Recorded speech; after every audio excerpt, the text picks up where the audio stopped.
உலகத்தையே உண்டாக்கின வார்த்தை ஒரு புஸ்தகமாக நம் நடுவிலே நம் கையிலே கொடுக்கப்பட்டிருக்கும் போது அதை பயன்படுத்துகிறவர்களை அது எவ்விதமெல்லாம் உருவாக்கும் என்பதை நீங்கள் யோசிச்சு பார்க்கணும்.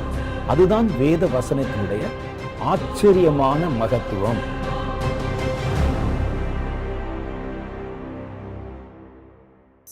இயேசுவின் துணி ஊழியத்தின் மூலமாக உங்களுக்காகவே சகோதரர் வின்சென்ட் செல்வகுமார் அவர்கள் எழுதிய ஆவிக்குரிய புத்தகங்கள் வெளிவந்துள்ளது. முடியாததை முடிய பண்ணும் கர்த்தர் மற்றும் உங்கள் துக்கம் சந்தோஷமாக மாறும். இந்த புத்தகங்களை www.vincentselvakumarBooks.com என்ற இணையதளத்தின் வழியாகவும் அமேசான் மற்றும் பிளிப்கார்ட் வழியாகவும் நீங்கள் பெற்றுக்கொள்ளலாம். மேலும் விவரங்களுக்கு 97322977 என்ற எண்ணை தொடர்பு கொள்ளலாம்.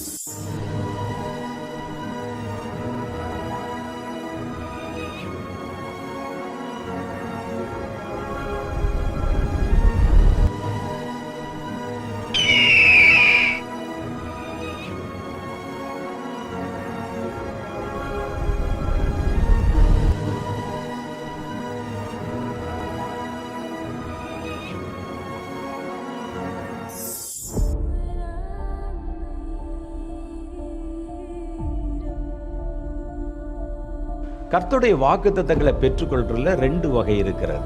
ஒன்று நம்ம பெற்றுக்கொள்வது, இன்னொன்று சுதந்திரி. இந்த அபிஷேகத்தினால் நிரப்பப்படாவிட்டால் இந்த கடைசி நாட்கள்ல தேவனுடைய சித்தத்தை நிறைவேற்ற முடியாது. கர்த்தர் சொல்றாரு, இந்த எழுப்புதல் முறையா கடந்து போகணும்னா அதுக்கு ஒரு அமைப்பு வேணும், சபை வேண்டும்.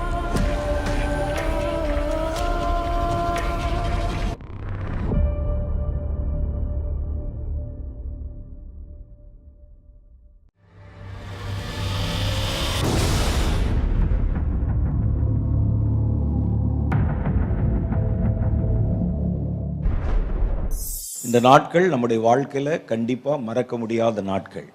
ஏன்னா கர்த்தர் நம்ம எதற்கு அழைத்தார் என்ற நோக்கத்தை சில சமயத்தில் ஊழியத்தில் வரும்போது, ஊழியத்தில் பல போராட்டங்கள் பிரச்சனைகள் வரும்போதெல்லாம் நம்ம எதற்காக அழைக்கப்பட்டிருக்கிறோம், என்ன செய்கிறோம், இவ்வளோதான் ஊழியமா என்று சில சமயத்தில் நம்ம சோர்ந்து போன நாட்கள் கூட உண்டு. எல்லாரும் செய்கிற மாதிரி நம்ம செய்கிறோம், ஏதோ ஒரு சின்ன ஒரு வீட்டை பிடித்து வாரந்தோறும் ஆராதனை நடத்துகிறோம், இவ்வளோதான் நம்முடைய ஜீவன் இப்படி முடிந்து விடுமா என்றெல்லாம் நம்ம நினைச்சோம். ஆனால் இன்றைக்கு கர்த்தர் நம்முடைய கண்களை திறந்து ஒரு ராஜரீக பணியினுடைய கட்டுமான பணியிலே நம்மை அழைத்து இணைத்திருக்கிறார் என்பது எவ்வளவு உற்சாகத்தை தருகிறது பாருங்க. நம்ம ஏனோ தானோ என்று அழைக்கப்படவில்லை, ஒரு மேலான காரியத்தை நிறைவேற்ற அழைக்கப்பட்டிருக்கிறோம். நம்ம கட்டப்போற ராஜ்யம் 1 அல்ல 2 அல்ல 1000 வருடம் நீடிக்க போகிறது.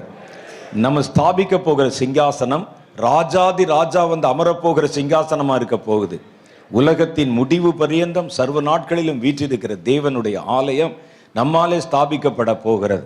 கர்த்தருடைய வருகைக்கு நம்ம எடுத்து வைக்கிற ஒவ்வொரு அஸ்திபார கல்லும் பயன்படுத்தப்பட போகிறது. எவ்வளோ பெரிய காரியம் பாருங்க. நமக்கா அந்த பாக்கியம். ஒரு சின்ன கிராமத்தில் யாருக்கும் தெரியாமல், நம்ம பேர் கூட வெளியே தெரியாமல் நம்ம செய்த ஊழியத்தின் நாட்கள் யாருக்கு தெரிந்ததோ தெரியவில்லையோ, கர்த்தர் அதை அறிந்திருந்தார். கர்த்தருடைய கண்கள் நம்மை பார்த்தது. கர்த்தர் நம்மை அழைத்தார். ஒரு பெரிய தரிசனத்தை கர்த்தர் நமக்கு தந்தார். ராஜாக்களையும் பிரபுக்களையும் கர்த்தர் தள்ளி, ஏன் சில சமயத்தில் பெரிய ஐஸ்வர்யத்தில் மிதக்கிற தேவ ஊழியர்களை கூட தள்ளி, எளியவர்களையும் ஏழைகளுமான நம்மை கர்த்தர் தேர்ந்தெடுத்து இந்த பெரிய பணிக்கு ஏற்படுத்தியிருப்பது சாதாரண காரியம் இல்லை. கர்த்தர் அதற்காகத்தான் நம் நடுவிலே வந்து நம்மை ஆசீர்வதித்து கொண்டிருக்கிறார். இனி நம்ம அடுத்து என்ன செய்யணும்? இந்த பெரிய ராஜரீக பணியிலே நம்ம பயன்படுத்தப்படுவதற்கு நாம் நம்ம எப்படி பலப்படுத்தி கொள்ளணும், இவ்வளோ பெரிய வேலையை செய்வதற்கான பலமும் அதிகாரமும் நம்மிடத்தில் இருக்கிறதா? இதுவரைக்கும் இல்லை. ஆனால் இனி அதை கர்த்தர் நமக்குள்ளே உருவாக்குவார். அதை உருவாக்குவதற்கு நீங்கள் அவருக்கு இடம் கொடுக்கணும். ஏன்னா கர்த்தர் ஒரு பெரிய திட்டத்தை, எழுப்புதல் திட்டத்தை தந்தபோது அவர் ஆசாரியர்களை தள்ளி, லேவியர்களை தள்ளி, அந்த ஆலயத்தில் இருக்கிற பணிவிடைக்காரர்களை கூட தள்ளி, மீன் பிடிக்கிற சாதாரண ஏழை மக்களை நீங்கள் அங்கே போய் பார்த்தீங்கன்னா தான் தெரியும். ஒரு பேதுரு, ஒரு யோவான் போன்றவர்கள் அவங்கெல்லாம் இருந்த அந்த ஊர் கலிலேயா, அதில் இருக்கவங்களை யாரும் மதிக்கவே மாட்டாங்க. ஒரு சின்ன கிராமம். அவருடைய வாழ்க்கை ரொம்ப தரம் தாழ்ந்த ஒரு வாழ்க்கை. இரவிலே மீன் பிடிப்பாங்க, கொண்டு வந்து விற்பாங்க. ரொம்ப ஒரு ஸ்லம் மாதிரி இருக்கக்கூடிய இடம். அதில் இருக்கிறவர்களுக்கு நல்ல நாகரிகமான வார்த்தைகளை பேச தெரியாது, நாகரிகமாக நடந்து கொள்ள தெரியாது. அவங்க லாங்குவேஜ் கூட ரொம்ப குழப்பமாக இருக்கும். அரமேயிக் என்ற ஒரு மொழி பேசுவாங்க அங்கே. அது கிரேக்கர்கள் வந்தபோது கிரேக்க மொழியும் எபிரேய மொழியும் கலந்த ஒரு மொழி. அதையும் வேற மாதிரி ஒரு ஸ்லாங்கில் பேசுவாங்க. அவங்கள பார்த்தாலே எருசலேமில் இருக்கவங்க ஹை குவாலிட்டி பீப்புள் மாதிரியும், இவங்களை ரொம்ப சாதாரணமான மனிதர்கள் மாதிரியும் வச்சுருப்பாங்க. இவர்களை ரொம்ப ஏழை எளிய ஜனங்கள், நாகரிகம் அறியாதவர்கள் என்று இவர்களை தேவாலயத்தில் கூட உள்ளே விடுறதுக்கு யோசிப்பாங்க. அப்படிப்பட்ட கூட்டத்தில் இருந்து தான் கர்த்தர் தம்முடைய பெரிய திட்டத்தை நிறைவேற்றுகிற மனிதர்களை அவர் தேர்ந்தெடுத்தார். அவர்களுக்கு தான் கர்த்தர் தம்முடைய கிருபையும் தம்முடைய பலத்தையும் கொடுத்தார். அவர்களை கர்த்தர் உருவாக்க முடியுமானால் இனி வருகிற பெரிய திட்டத்துக்கும் ராஜரீக திட்டத்திற்கும் நம்மை கர்த்தர் உருவாக்க முடியும். அதனால தான் கர்த்தர் என்ன செய்தார்னா, பலத்தினாலும் அல்ல, பராக்கிரமத்தினாலும் அல்ல, என் ஆவியினாலே ஆகும் என்பதை பூமிக்கு வெளிப்படுத்துவதற்காக பலம் நிறைந்தவர்களை கர்த்தர் தள்ளி பலவீனரான நம்மை கர்த்தர் தேர்வு செய்திருக்கிறார். அல்லேலூயா. ஒருவேளை நம்ம பெரிய படிச்ச ஆட்கள், டாக்டரேட் வாங்கினவங்க, பெரிய பணக்காரர்கள், ஆஸ்தியில் இருக்கிறவங்க, அதிகாரத்தில் இருக்கவங்கன்னு சொன்னா, என் அதிகாரத்தை கொண்டு செய்தேன் என்று சொல்லிவிடுவார்கள். என்னுடைய பணத்தை வச்சு செய்தேன் என்று சொல்லிடுவாங்க. என்னுடைய அறிவை வச்சு நான் அதை செய்தேன்னு சொல்லிடுவாங்க. ஆனால் நம்மை போல ஜனங்களை வைத்து செய்யும் போதுதான் இது அறிவினால் உண்டாகல, பணத்தினால் உண்டாகல, அதிகாரத்தில் உண்டாகல, தேவனுடைய ஆவியினால் உண்டாயிற்று என்று யாவரும் அறிந்து கொள்வார்கள். அதுக்கு தான் கர்த்தர் நம்மை தேர்வு செய்தார். இப்போ நாம இருக்கக்கூடிய இந்த நிலைமையில இவ்வளோ பெரிய தரிசனத்தை நிறைவேற்ற கர்த்தர் இல்லாமல் நம்மிடத்துல ஏதாவது விசேஷம் இருக்கான்னு பார்த்தா ஒன்றும் இல்லை. அப்படி ஏதாவது இருக்க மாதிரி தெரியுதா? ராஜாவுடைய ஆட்சியை இந்த பூமியில கொண்டு வரணும். நம்ம போஸ்டர் ஓட்ட கூட லாயக்கில்லை. நம்ம அந்த ராஜாவுடைய ராஜ்யத்தை பூமியில கொண்டு வரணும், 1000 வருடம் நீடிக்க வைக்கணும், ஒரு புதிய தலைமுறை எழுப்பணும், கர்த்தர் சொல்ற திட்டத்தை நிறைவேற்றணும். வரக்கூடிய எழுப்புதல் 7 விதமான எழுப்புதல் வரும். நம்ம அதை பற்றிலாம் பேச நேரம் இல்லை. அதில் ஒரு பெரிய திட்டம் இருக்கிறது, ஒரு பெரிய வேலை இருக்கிறது. இந்த வேலையை செய்ய நமக்கு இப்போ இருக்கிற பலம், இப்போ நம்ம இருக்கிற ப்ரெசன்ட் சிச்சுவேஷனில் நம்முடைய ஸ்ட்ரென்த் போதுமா அப்படின்னா இல்லை. ஒரு எழுப்புதல் சபைகளைத்தான் கர்த்தர் தேர்வு செய்கிறார். முதல்ல இந்த எழுப்புதலுக்கும் முதல் நூற்றாண்டில் எழுப்புதலுக்கு என்ன வித்தியாசம்னா, முதல் நூற்றாண்டில் எழுப்புதல் சபை பிறந்தது. ஆனால் இந்த நூற்றாண்டில் சபை எழுப்புதல் பிறக்க போகிறது. அதான் அதுக்கும் உள்ள வித்தியாசம். சபையை வைத்து, சபையை மையப்படுத்தித்தான் கர்த்தர் ஒரு எழுப்புதலை கொண்டு வர போகிறார். ஒருவேளை சபை தாமதித்தால், தன்னை சுத்திகரித்துக் கொள்ள தயங்கினால், கர்த்தர் எழும்புகிற ஜனத்திலிருந்தே ஒரு சபை எழுப்பி விடுவார். அப்ப நம்ம ஏமாந்து போயிடுவோம். அப்ப நமக்கு கர்த்தர் கொடுத்திருக்கிற ஒரு நல்ல சந்தர்ப்பம் இதுதான். இந்த சந்தர்ப்பத்தில் சபையை மையப்படுத்தித்தான் எழுப்புதலை கொண்டு வர போகிறார். எழுப்புதல் பிறப்பதும், எழுப்புதல் பாதுகாக்கப்படுவதும், எழுப்புதல் பரவச் செய்வதும் சபையை கொண்டுதான் கர்த்தர் நிறைவேற்ற போகிறார். அதனால்தான் நம்ம சின்னவங்களா பெரியவங்களான கர்த்தர் பார்க்கல, இருக்கிற ஜனங்களை வழிநடத்துகிற மேய்ப்பனுடைய மனம் கொண்டவர்களை கர்த்தர் பெயர் சொல்லி அழைத்திருக்கிறார். இந்த இடைப்பட்ட நாட்களிலே எழுப்புதலிலே கர்த்தர் பயன்படுத்த போற சபை போதகர்களை, மேய்ப்பர்களை, சபைகளை கர்த்தர் இந்த ஒரு குறுகிய காலத்துல பலப்படுத்த விரும்புகிறார். அந்த பலம் நமக்குள்ள வந்துருச்சுன்னா, ஒரு பேதுரெல்லாம் ஒரு பெரிய ஆளா யோசித்து பாருங்கள். இயேசு அவரை அபிஷேகம் பண்ணி நிலைநிறுத்துகிற வரைக்கும் அவர் பெரிய ஆளா யோசிச்சு பாருங்க. அவர் ஒண்ணும் இல்லை. இயேசு ஒன்று சொன்னால் அவர் ஒன்று சொல்லுவார். எல்லாம் சாப்பிட்டாச்சு, நீங்க சாப்பிடலையா, எனக்கு வேறொரு அப்பம் இருக்கு அப்படின்னு சொன்னோன்னே இயேசுக்கு யாரோ தெரியாம அப்பம் வாங்கி கொடுத்துட்டாங்கன்னு நினைச்சார் அவர் பேதுரு. அவருக்கு எல்லாவற்றிலும் அவசரம். இந்த பேதுருவை பார்த்தால், நம்ம மாதிரி ஆட்கள் கையில பேதுரு கொடுத்தா இவரெல்லாம் ஹோப்லெஸ் கேஸ் என்று சொல்லி நம்ம ஒதுக்கிடுவோம் சபையிலிருந்து. பேதுரு மாதிரி ஒரு ஆளை உங்களால் நடத்தவே முடியாது. ஆட்டு மூளைன்னு சொல்லுவாங்க சிலருக்கு. பேதுரு கேட்டால் மன்னித்துக் கொள்வாராக. அப்போ ஆட்டு மூளைன்னு சொல்லுவாங்க. நம்ம ஒன்று சொன்னால் இன்னொன்று ஒன்று சொல்லுவாங்க. எடுத்துட்டு வான்னு சொன்னால் இடிச்சிட்டு வந்துடுவான். அப்படி ஆள் பார்த்துருப்பீங்களே, சபையில் நிறைய பேர் இருப்பாங்க. அவங்கள போய் சந்திச்சுட்டு வான்னு சொன்னால் கொண்டுட்டே வந்துடுவான் ஆள் போய். அப்படி ஆளுக்கு இருப்பாங்க. இவனை எப்படி நடத்துவது, என்ன சொல்லுவது, என்ன செய்வது நமக்கு தெரியாது. நம்ம ஒன்று சொன்னால் அவர்களுக்கு வேற மாதிரி புரியும். பேதுரு அப்படித்தான் இருந்தார். பேதுரு பயந்தவர். கர்த்தரை எந்த நேரத்தில் விட்டு கொடுக்க தயாராக இருந்தார். ஒரு வேலைக்கார பெண் பாருங்களேன், ஒரு வேலைக்கார பெண்ணு இயேசுவை சிலுவையில் அறைய கொண்டு போறாங்க. என்ன நடக்குமோ என்பதை பார்ப்பதற்கு இவங்க ஒளிஞ்சு ஒளிஞ்சு போறாங்க. அவர் போறாரு. இங்கிருந்து உட்கார்ந்து பார்த்தா அரண்மனைக்குள்ள நடக்கிற தெரிகிற மாதிரி ஒரு இடம் இருக்குது. நெருப்பு போட்டு வச்சிருக்கிறாங்க. நெருப்புல உட்கார்ந்து முக்காடை போட்டுக்கொண்டு நெருப்பு காயிற மாதிரி ஒரு கண்ணில் அப்படியே உள்ளே பார்த்து கொண்டே இருந்தார். ஒரு அம்மா கண்டுபிடிச்சிட்டா, இந்த அம்மா எங்கேயாவது வந்திருக்கும் போல இருக்கு. அந்த 5000 பேர் கூட்டத்திலேயோ, அப்பன் சாப்பிட்ற கூட்டத்திலேயோ, மீன் சாப்பிட்ற கூட்டத்திலேயோ வந்திருக்கும் போல இருக்கு. இந்த ஆளை நான் பார்த்துருக்கிறேனே, இவன் பந்தி வச்சிருக்கிறானே, நான் கூட இன்னொரு தடவை வைடான்னு கேட்டதுக்கு முடியாதுன்னு சொன்ன ஆள் மாதிரி தெரியுதே. சொல்லியிருப்பார் இந்த ஆள். பேதுரு கண்டிப்பாக சொல்லக்கூடியவர் தான். கண்டுபிடிச்சிட்டான் அந்த அம்மா. நீரும் அவரோடு கூட இருந்தவர் அல்லவா என்று கேட்டபோது அவர் சபிக்கவும் சத்தியம் பண்ணும் அவர் அறியேன் என்று சொல்லி மறுதளிச்சு, எனக்கு தெரியாதுமா, அது வேற, என்னை மாதிரி வேற ஆள் இருக்கும் அப்படின்னு சொல்லி மறுதளிச்சா கூட பரவாயில்ல, சபிக்கவும் சத்தியம் பண்ணும் துவங்கினாராம். இயேசுவை திட்ட ஆரம்பிச்சாராம். அப்போ எப்படிப்பட்ட ஆள் பாருங்களேன். ஒரு பிரச்சனை வந்த உடனே எங்கே நம்ம மாட்டிக்கொள்வோமோ என்று. இயேசுவை சிலுவையில் அறையும் போது அந்த காலத்தில் என்ன செய்வாங்க, ரோமர்கள் சிலுவையில் அறையும் போது அந்த குற்றவாளியினுடைய சொந்தக்காரர்கள் அவரோட கூட இருக்கவங்க யார் யாரெல்லாம் அந்த அறையப்படுகிற இடத்துக்கு வர்றாங்கன்னு அப்படியே வாட்ச் பண்ணிட்டே இருப்பாங்களாம். யார் யாரெல்லாம் அரைஞ்சு முடிச்ச உடனே யார் யாரெல்லாம் வந்தாங்க, யார் யாரெல்லாம் அழுதாங்கன்னு பார்த்து அந்தந்த வீடுகளுக்கெல்லாம் போய் அவங்கள விசாரணை பண்ணுவாங்களாம். நீ அவனோட இருந்தவர் தானே, இதானே அப்படின்னு சொல்லி கேட்பாங்களாம். அதனால அந்த ஃபியூனரலுக்கு யார் யார் வர்றா, அறையப்படுகிற தண்டனை களத்துக்கு யார் வருகிறார் என்பதை கண்காணிப்பாங்களாம். அதனால பாருங்க, யோவான் தவிர வேற ஒருத்தரும் வரல. இயேசுவை சிலுவையில் அறையும்போது கூட ஒளிந்து கொண்டார்கள் எல்லாரும். அப்படிப்பட்ட ஒரு பலவீனமான பேதுரு, ஒரு ஒரு ஒரு பெண் பார்த்து விட்டால் கூட என்னுடைய வாழ்க்கை ஸ்பாயில் ஆயிரும் நினைச்சவர். ஆனால் பரிசுத்த ஆவியின் அபிஷேகம் வந்த போது முதல்ல முந்திக் கொண்டு அத்தனை பேருக்கு நடுவிலும் எழுந்து நின்று, பேதுரு எழுந்து நின்று போட்டிருப்பாருங்க. அதுதான் விசேஷம். உங்களை எழுந்து நிற்க பண்ணுகிற பரிசுத்த ஆவி, மறைந்திருக்கிற ஒன்னை, முக்காடு போட்டிருக்கிற ஒன்னை, குளிர் காய்ந்து கொண்டிருக்கிற ஒன்னை எழுந்து நிற்க வைக்கிற கர்த்தருடைய வல்லமை. அவ்வளவு பேர். இப்ப அவருக்கு பயம் இல்லை. என் இயேசு என்னோடு இருக்கிறார். அந்த இயேசு எனக்குள்ளே வந்து விட்டார். அவர் ஏன் மறுதளித்தார் தெரியுமா? ஏன் இன்னைக்கு நிறைய பேர் மறுதளிக்கிறாங்க தெரியுமா? குளிர் காய்கிற அனுபவத்தில் இருக்கிறோம். ஒரு நெருப்பு இருக்கிறது. அந்த நெருப்பு பக்கத்தில் இருந்து கொண்டு அந்த குளிர் காய்ந்து கொண்டிருக்கிறோம். இயேசு ஒரு நெருப்பாக இருந்தார். இவர்கள் அவர் பின்னாலே இருந்து கொண்டு குளிர் காய்ந்து கொண்டிருந்தார்கள். யோவானை குறித்து, யோவான் ஸ்நானகனை குறித்து வேதம் சொல்லுகிறது, யோவான் ஸ்நானகன் பற்றி எரிகிற நெருப்பாய் இருந்தான், நீங்கள் கொஞ்ச காலம் அவனுடைய நெருப்பிலே குளிர்காய மனதாயிருந்தீர்கள். இது குளிர்காயிற அனுபவம். இந்த சர்ச்சுக்கு வந்தா எனக்கு நல்லது, இந்த சபைக்கு போனா எனக்கு நல்லது. பாஸ்டர் நெருப்பா இருப்பாரு, நம்ம போய் அந்த சபையில் என்ன செய்வோம், கொஞ்சம் நேரம் குளிர் காய்ந்துட்டு வருவோம். சிலருக்கு என்னன்னா, என்னுடைய எதிர்கால வாழ்க்கைக்கு பிள்ளைகளுக்கு பேர் வைக்கிறதுக்கு ஒரு பாஸ்டர் வேணும், பிள்ளைகளுக்கு கல்யாணம் பண்ணி வைக்க ஒரு பாஸ்டர் வேணும். ஒரு முறை எனக்கு நல்லா ஞாபகம் இருக்குது, ஒரு பெந்தகோஸ்தே சபையில் நான் அங்கே தான் நின்று கொண்டிருக்கிறேன். ஒரு வயசான பாஸ்டர் இருந்தார். அப்போ ஒரு ஆள் வந்தார். அவர் சொன்னார், நாங்கள் கேத்தலிக்கிலிருந்து ரட்சிக்கப்பட்டிருக்கிறோம் ஐயா, உங்கள் சர்ச்சில் வரணும், உங்கள் சபைக்கு வரணும். நீங்கள் அடிக்கடி சொல்லுவீங்க, நல்ல சபையை தேர்ந்தெடுத்து வான்னு சொல்லுவீங்க.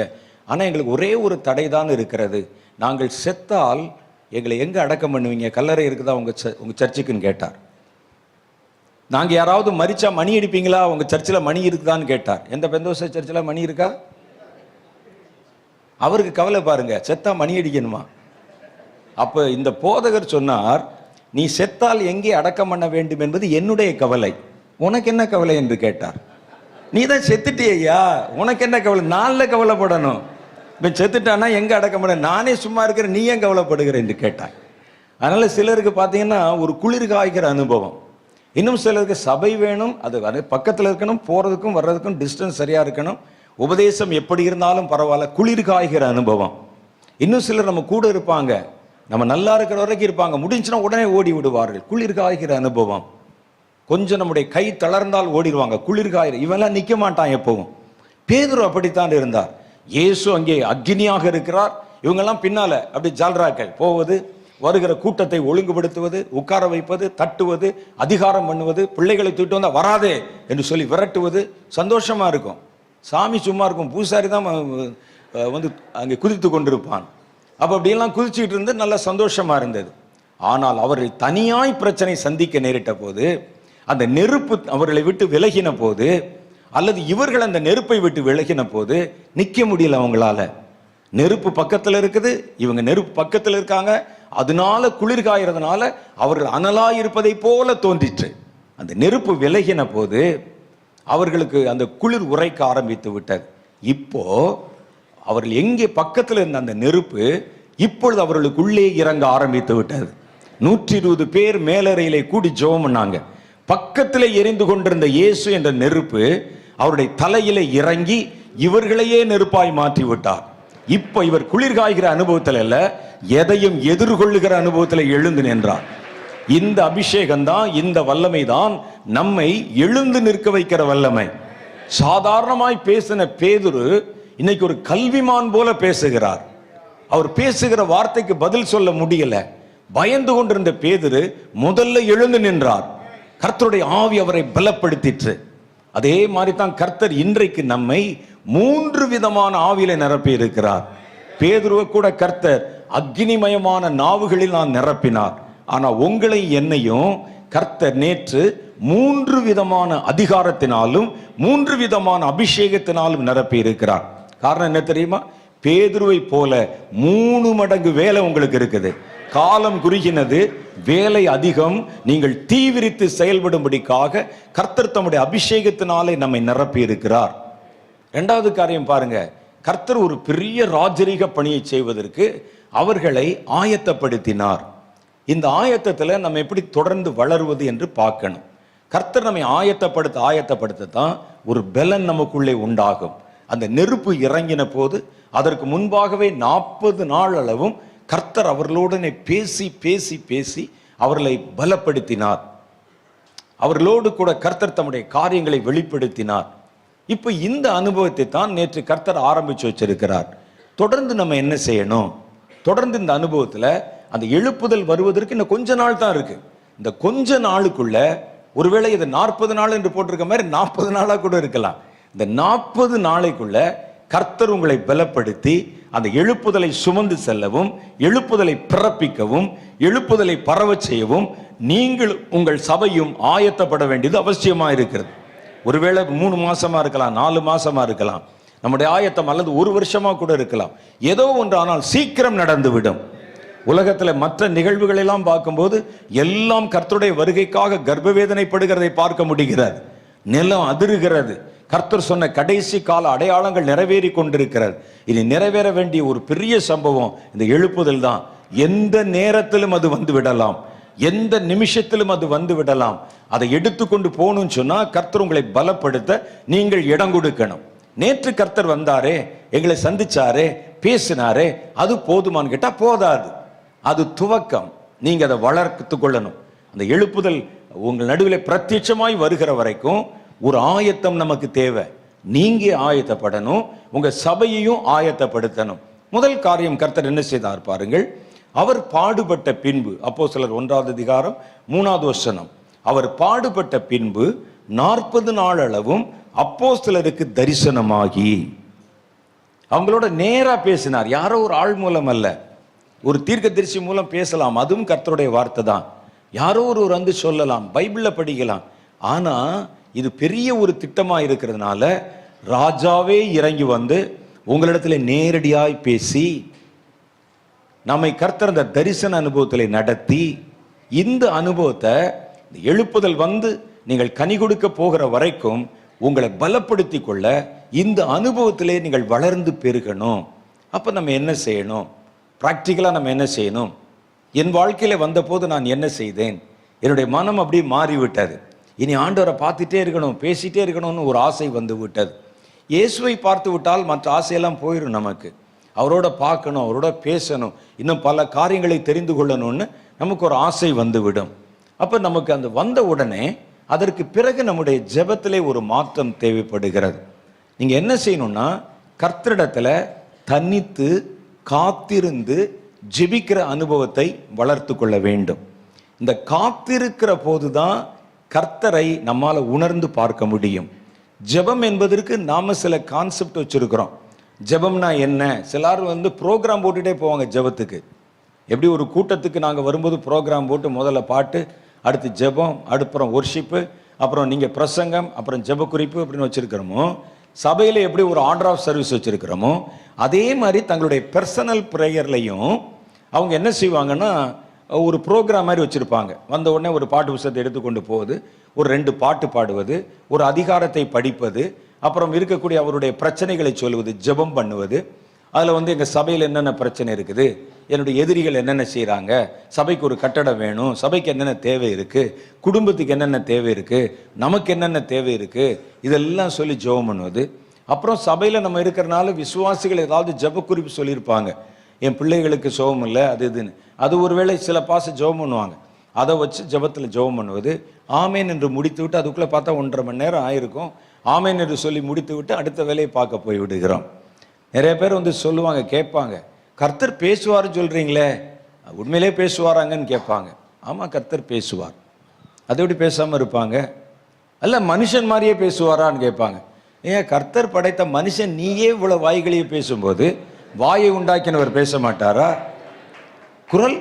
ஏன் குரல் இருக்காதா அவருக்கு? நீயே இவ்வளோ காட்டுக்கத்து கத்திரி அவருக்கு இருக்காதா? கர்த்தரின் சத்தம் வல்லமை உள்ளது, கர்த்தருடைய சத்தம் மகத்துவம் உள்ளது. காதேஸ் வனாந்திரங்களை அதிர பண்ணும் கர்த்தருடைய சத்தம், பெண்மான்களை ஈனும்படி செய்யும் கர்த்தருடைய சத்தம் சொல்லுது. அப்புறம் எப்படி கர்த்தர் பேசாம இருப்பார்? இல்லைங்க, கேட்க முடியும். அப்பா ஆள் பேசுற மாதிரி பேசுவாரா? கேட்க முடியும். இப்போ நான்லாம் கேட்கலையே. நீங்க நல்லா யோசிச்சு பாருங்க, கேட்கும்படிக்கு நீங்க எப்போ அவருக்கு இடம் கொடுத்தீங்க? நம்ம ஜெபத்துல போய் உட்கார்ந்து மட நம்ம பிரச்சனையை சொல்லிட்டு, ஆமேன் கர்த்தாவே பார்த்துக்கொள்ளும், என் பாரத்தை உம்மிடத்தில் வைத்து விட்டேன் அப்படின்னு 2 வாக்குத்தத்தத்தை சொல்லி ஜெபம் பண்ணிட்டு நீங்க தான் ஆமேன் போட்டீங்களே. நீங்க பேசி முடிச்சுட்டு அவர் பேச வர்றதுக்கு முன்னால தான் ஜெபத்தை முடிச்சிட்டீங்களே. ஆத்மாவை ஸ்தோத்தரிக்க விட்டு நீங்க எந்திரிச்சு போயிட்டீங்களே. ஆத்மாவே நீ கர்த்தரை ஸ்தோத்தரி, அவர் செய்த சகல உபகாரம் நீ மறவாத, எனக்கு வேலை இருக்கு, வேற வேலை இருக்கு, நான் போறேன்னு போயிட்டீங்களே. அப்புறம் எப்படி கர்த்தர் பேசுவார்? கர்த்தர் பேச வரும்போது நீங்க நம்ம ஜெபத்தை முடிச்சிடுறோம். அது அப்படி அல்ல. இப்போ பாருங்க, நான் பேசுறேன், நீங்க எல்லாம் அமைதியா இருக்கிறீங்க. நான் கொஞ்ச நேரம் அமைதியா இருந்தா என்ன செய்வீர்கள்? யோசித்து பாருங்கள். செஞ்சு காட்டலாம், நேரம் இல்லை. கொஞ்ச நேரம் அமைதியாக இருந்தால் கொஞ்ச நேரம் அப்படி பார்ப்பீங்க, என்னாச்சு இந்த ஆளுக்குன்னு பார்ப்பீங்க. அப்புறம் பக்கத்தில் மெல்ல இருக்கவர்கிட்ட கேட்பீங்க அப்படின்னு கேட்பீங்க. அப்புறம் அவர்கிட்ட பேசுவீங்க, கலகலகல நீங்கள் பேச ஆரம்பிப்பீங்க. நான் தொடர்ந்து பேசிக்கொண்டே இருக்கிறதுனால நீங்கள் கவனிக்கிறீங்க. நீங்கள் பேசிக்கொண்டே இருக்கிறீர்கள், கர்த்தர் கவனிக்கிறார். நீங்கள் அமைதியாக இருந்தால் அவர் பேச ஆரம்பித்து விடுவார். நான் சொன்னனே இவ்வளவு காரியம், நீர் என்ன சொல்லுகிறீர்? ஜெபம் என்பது ஒரு கான்வர்சேஷன் மாதிரி இருக்கணும். சும்மா மளிகை கடையில் லிஸ்ட் கொடுக்குற மாதிரி இருக்கக்கூடாது. கடுகு 1/4 கிலோ, வெந்தயம் 3/4 கிலோன்னு சொல்லிட்டு எல்லாத்தையும் கட்டி வைங்க அண்ணாச்சின்னு சொல்லிட்டு போயிடக்கூடாது. ஜெபம் என்பது ஒரு தொடர்பு, ஒரு கான்வர்சேஷன். ஆண்டவர்கிட்ட பேசணும். நான் பேசினேன், நீங்க என்ன சொல்றீங்க? அதுக்கு காத்திருக்கணும். கர்த்தருடைய சத்தத்தை கேட்க காத்திருக்கிறோம். அப்ப என்ன செய்கிறோம்? ஜெபம் பண்ணி தேவனிடத்தில் காத்திருக்கும் கலை என்பதே வித்தியாசமானது. கர்த்தருக்கு காத்திருக்கிறவர்களோ கழுகளை போல செட்டெடுத்து புறப்படுவார்கள், ஓடினாலும் இளைப்படையார்கள், நடந்தாலும் சோர்ந்து போக மாட்டார்கள். அப்ப கர்த்தருக்கு காத்திருக்கிறது எப்படி காத்திருக்கிறது? அதிகாலை நேரம் அதற்கு உகந்த நேரம். சிலர் சொல்லுவாங்க, அதை வேற மாதிரி சொல்லுவாங்க. காலை நேரம் தான் பரலோகம் திறக்கிற நேரம். அப்ப மற்ற நேரம்லாம் அடைச்சு வச்சிருவாங்களா? ராத்திரி 11 மணிக்கு கடையை சாத்து, அப்படியெல்லாம் இல்லை. காலை நேரம் என்பது நம்முடைய மனமும் நம்முடைய இருதயமும் எளிதில் ஒருமனப்படுவதற்கு ஏற்ற ஒரு பிளசன்ட் டைம். அது அவ்வளவுதான். காலையில் நம்ம ஜெபித்தால் தான் பரலோகத்தில் அப்போதான் கர்த்தரை துதிப்பாங்க, கேட்பாங்கன்னு உங்களுக்கு நம்ம சின்ன பிள்ளைகளை என்று நினைத்து கொண்டு ஏதாவது சில காரியம் சொல்லுவாங்க. சில ஊழியக்காரர்கள் காலையில் தான் அந்த கதவை திறப்பாங்க, அதிகாலை நேரத்தில் கர்த்தரை தேடணும், 3 மணிக்கு பரலோகம் திறக்கும் சொல்லுவாங்க. அப்போ 2 மணிக்கு மூடி இருக்குமா?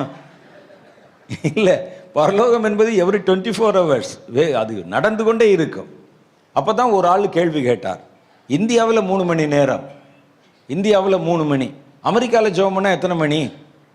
அப்போ 3 மணிக்கு அந்த பரலோகம் திறக்கும்னா இந்திய நேரத்துக்கு திறக்குமா அமெரிக்க நேரத்துக்கு திறக்குமான்னு கேட்டார். உண்மைதானே? அது அப்படி அல்ல.